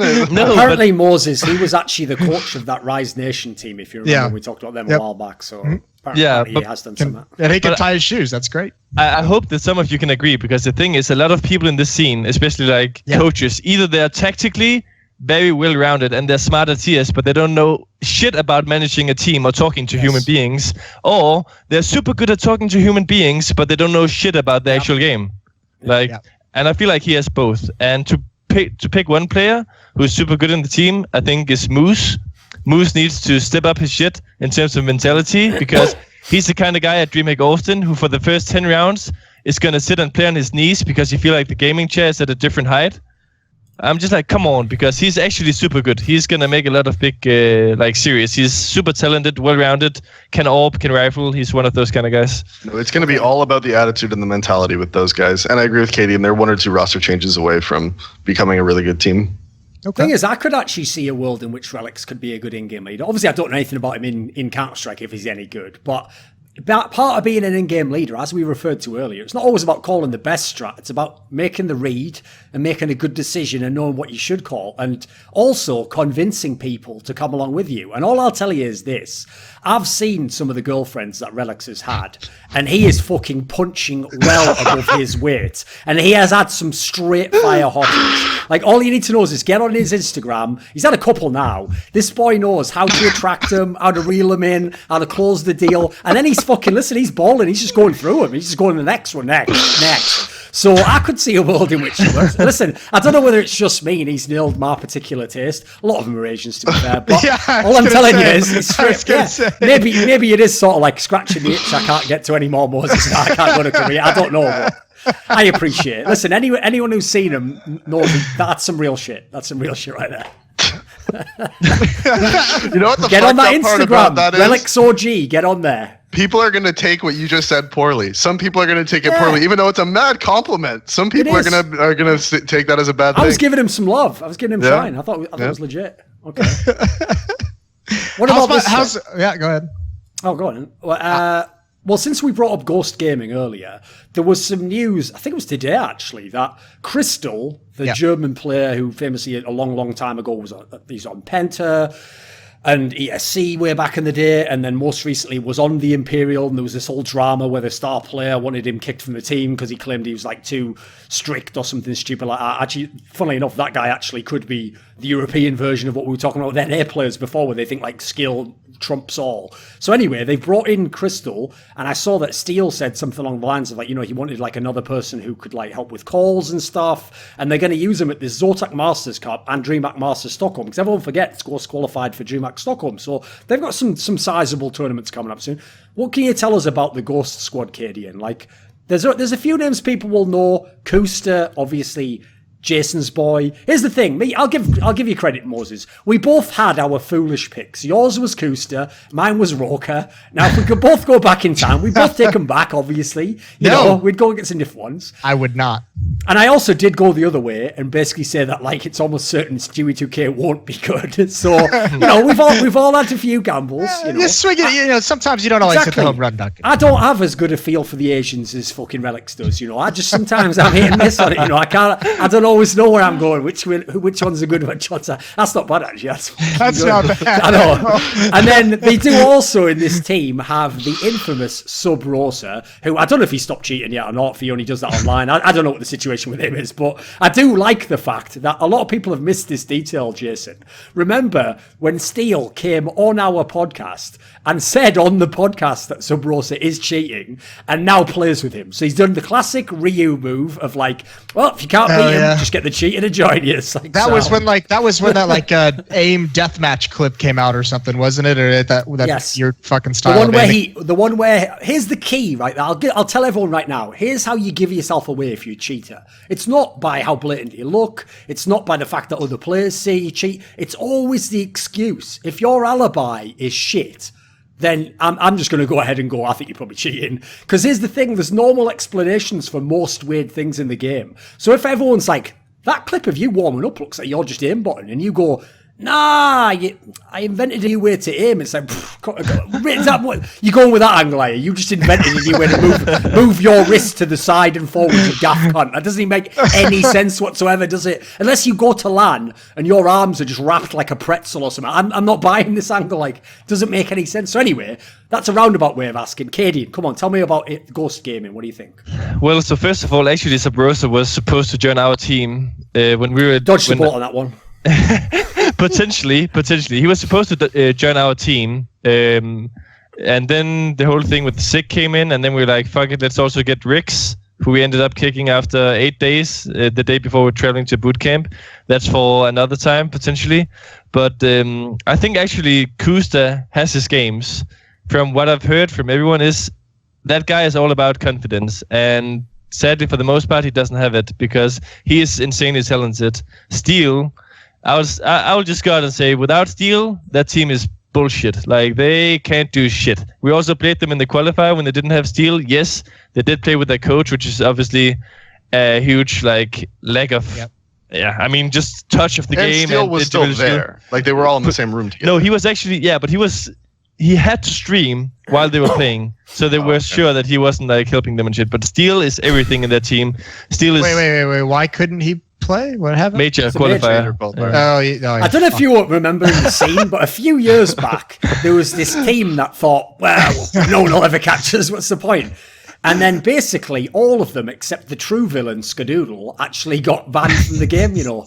And somehow, like a fucking Scooby-Doo villain, you know, he didn't get away with it. So anyway, but just quickly, like Steel is everything in that team. He is super talented as an in-game leader. He's super hard to play against.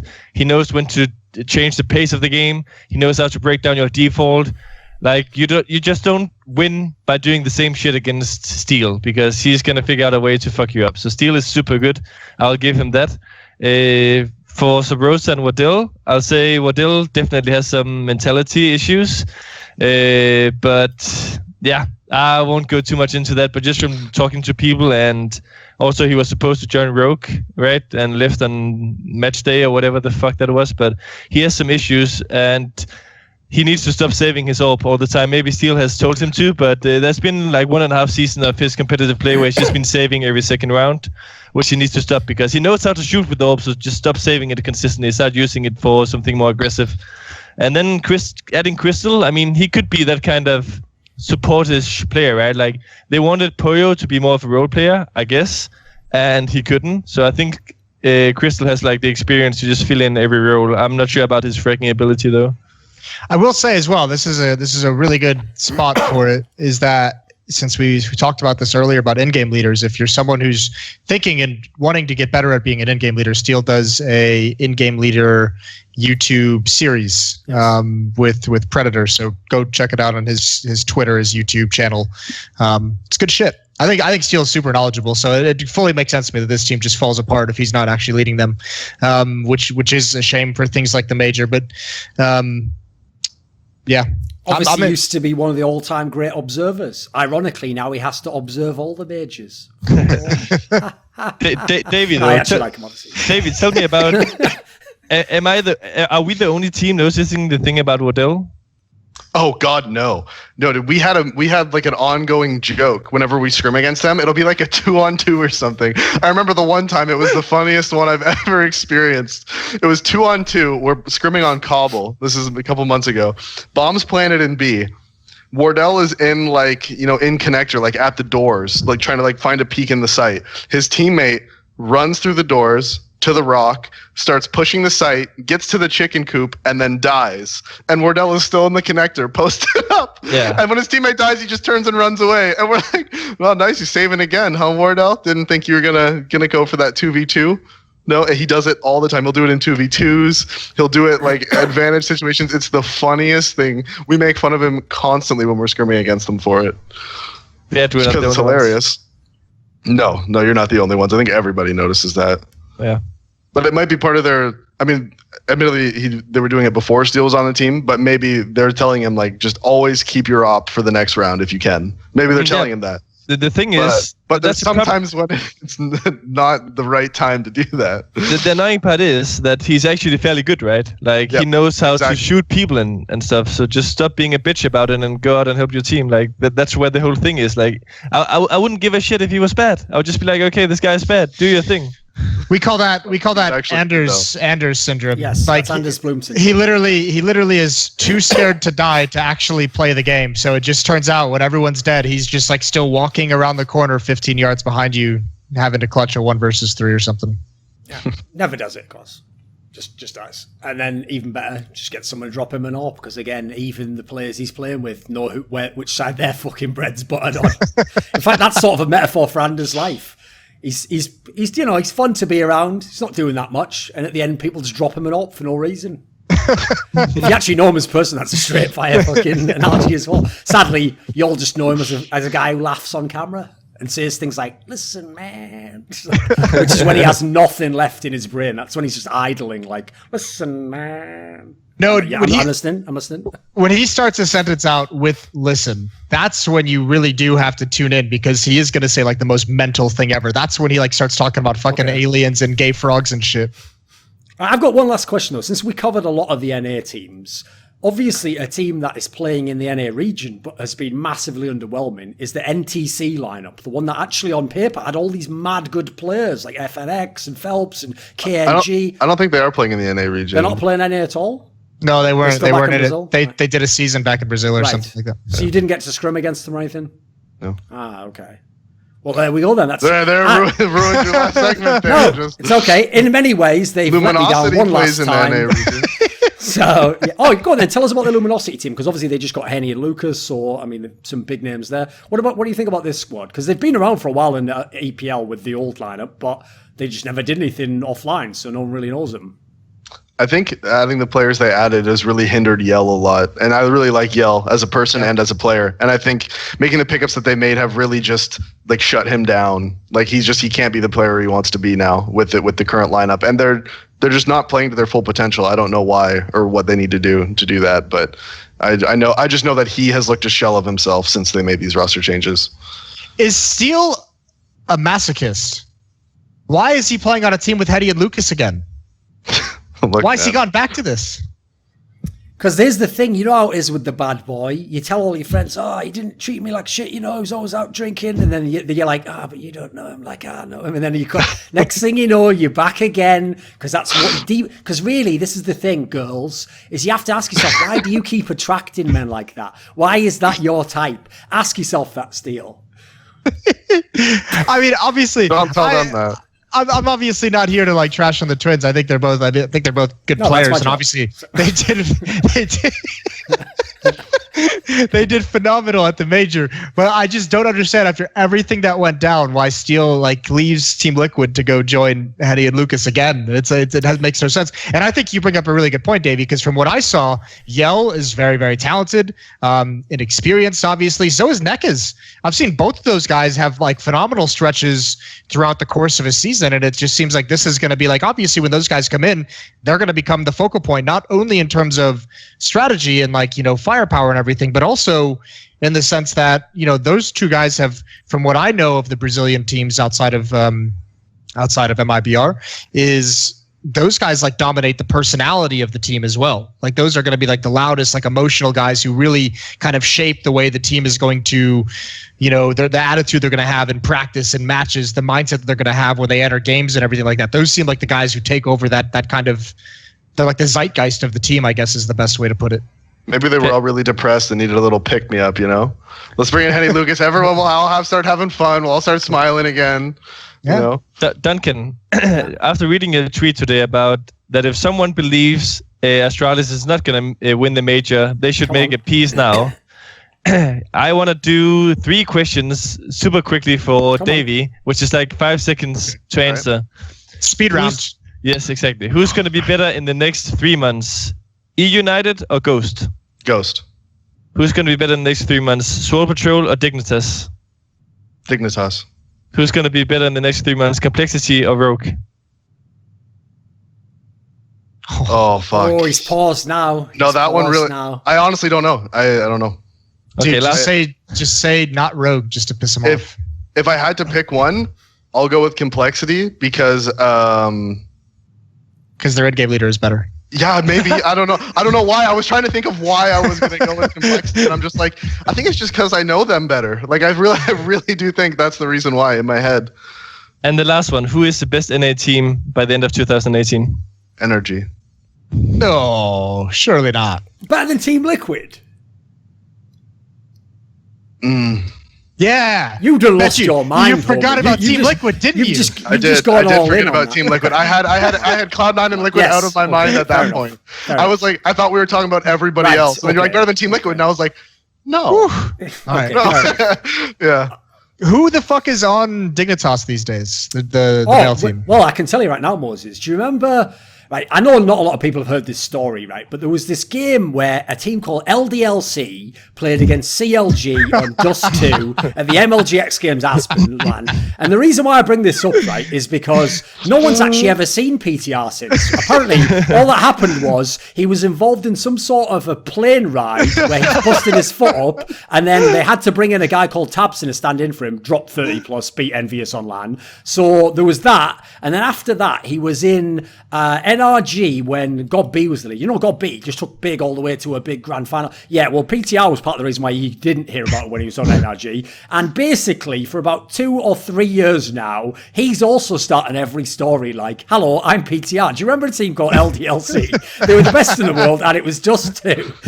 My favourite part about that, by the way, Moses, is if you ever go back and listen to either the commentary for the game or when they were throwing back to us on the desk, it was me and Fiflaren on the desk, is Matt, that was Sadikis' first big international land. He'd only done ESEA. So he tried to crowbar in some sort of crazy call, like PTR is looking like the next NA superstar or some mad line like that, which obviously again is some true, that's almost on my level of mad predictions that are all doomed to be absolutely wrong on every level. So anyway, there's PTR, there's the Infinite guy that cadiaN said before.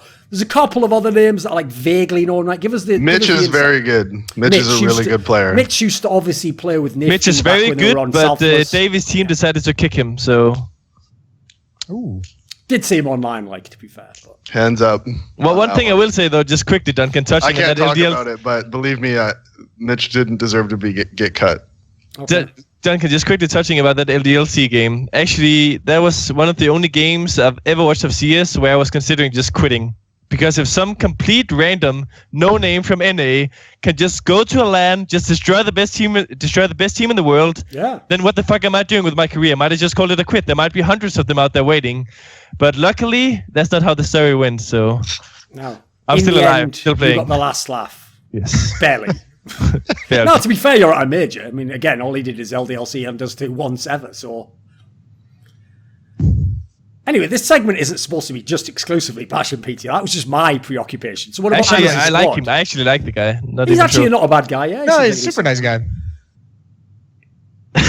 I unfortunately, I know PTR. I know Mitch. You guys mentioned Infinite earlier. I think that was your player to look out for, Katie. And GMD, I know the name. I can't quite recall it. And I don't know TENS. So how about that Dignitas female team? They're pretty good. They lost their best player. Who's that? Goose. Oh, where'd she go? Well, the thing is, CLG? Moses, that the CLG male team just sucks dick, but the actual CLG female team is a good Counter-Strike team. Well, I treaded the line so fucking carefully on that one, but I nailed it completely. It was straight fire. It was good, wasn't it? Yeah. Actually, Davey, you must remember this. There was a time when there was this... David, remember when there was this qualifier where CLG was participating, and so was a mixture of CLG's academy and the female team, and they beat you, right? They beat you guys actually, and they. cadiaN, of course, has to start bringing up female players beating people as he did. I don't know why is he doing this to himself. Why is he doing this? Why did you take my burn away? I was gonna get him back, Duncan. You got away. Come on. No, but they went further than the actual CLG team, right? Yeah, they did. I think. Well, it was a mixture of their academy team and one of their female team players. Okay. Right. Anyway, final thoughts on Dignitas, and then we'll wrap the episode. They're a good team. I think, like I said, I think they're going to be the team that wins MDL this season, and I think we'll see them in Pro League next season. Okay. Thoughts, cadiaN? Yeah. Wait, isn't Swole Patrol in MDL? Didn't you say Swole Patrol was going to be? Okay. No, I said Cooper. Cooper who is on Swole Patrol. I mean, yeah. He's a good player. I actually think that I'm not sure. It could be Swole Patrol, it could be Barado, it could be Dignitas. I don't really know, to be honest. Yeah. Wait, really quick, just to wrap it up. Who do you guys have winning the major? Astralis. cadiaN? Yeah, you don't have to ask me that question. You know my answer, Moses. All right, fucking Danish people. I hate Danish people. This video was kindly supported by Dean Tanglis, Gardner Wilson, Andreas Snazore Westerlund, Alex Adams, Eddie Wingfors, Daniel Yordanov, Robert Baxter, Travis Greb, Kyla Harris, James Harding, Cesar, and special thanks go out to Matt Shakowski and Jerky's Minion in particular. Want teasers for my upcoming content? How about asking me a question for my monthly AMA? Do you want to take part in a discussion about esports with me? How about suggesting a topic or a guest for my content? Put your money where your mouth is and join the Scrilluminati today.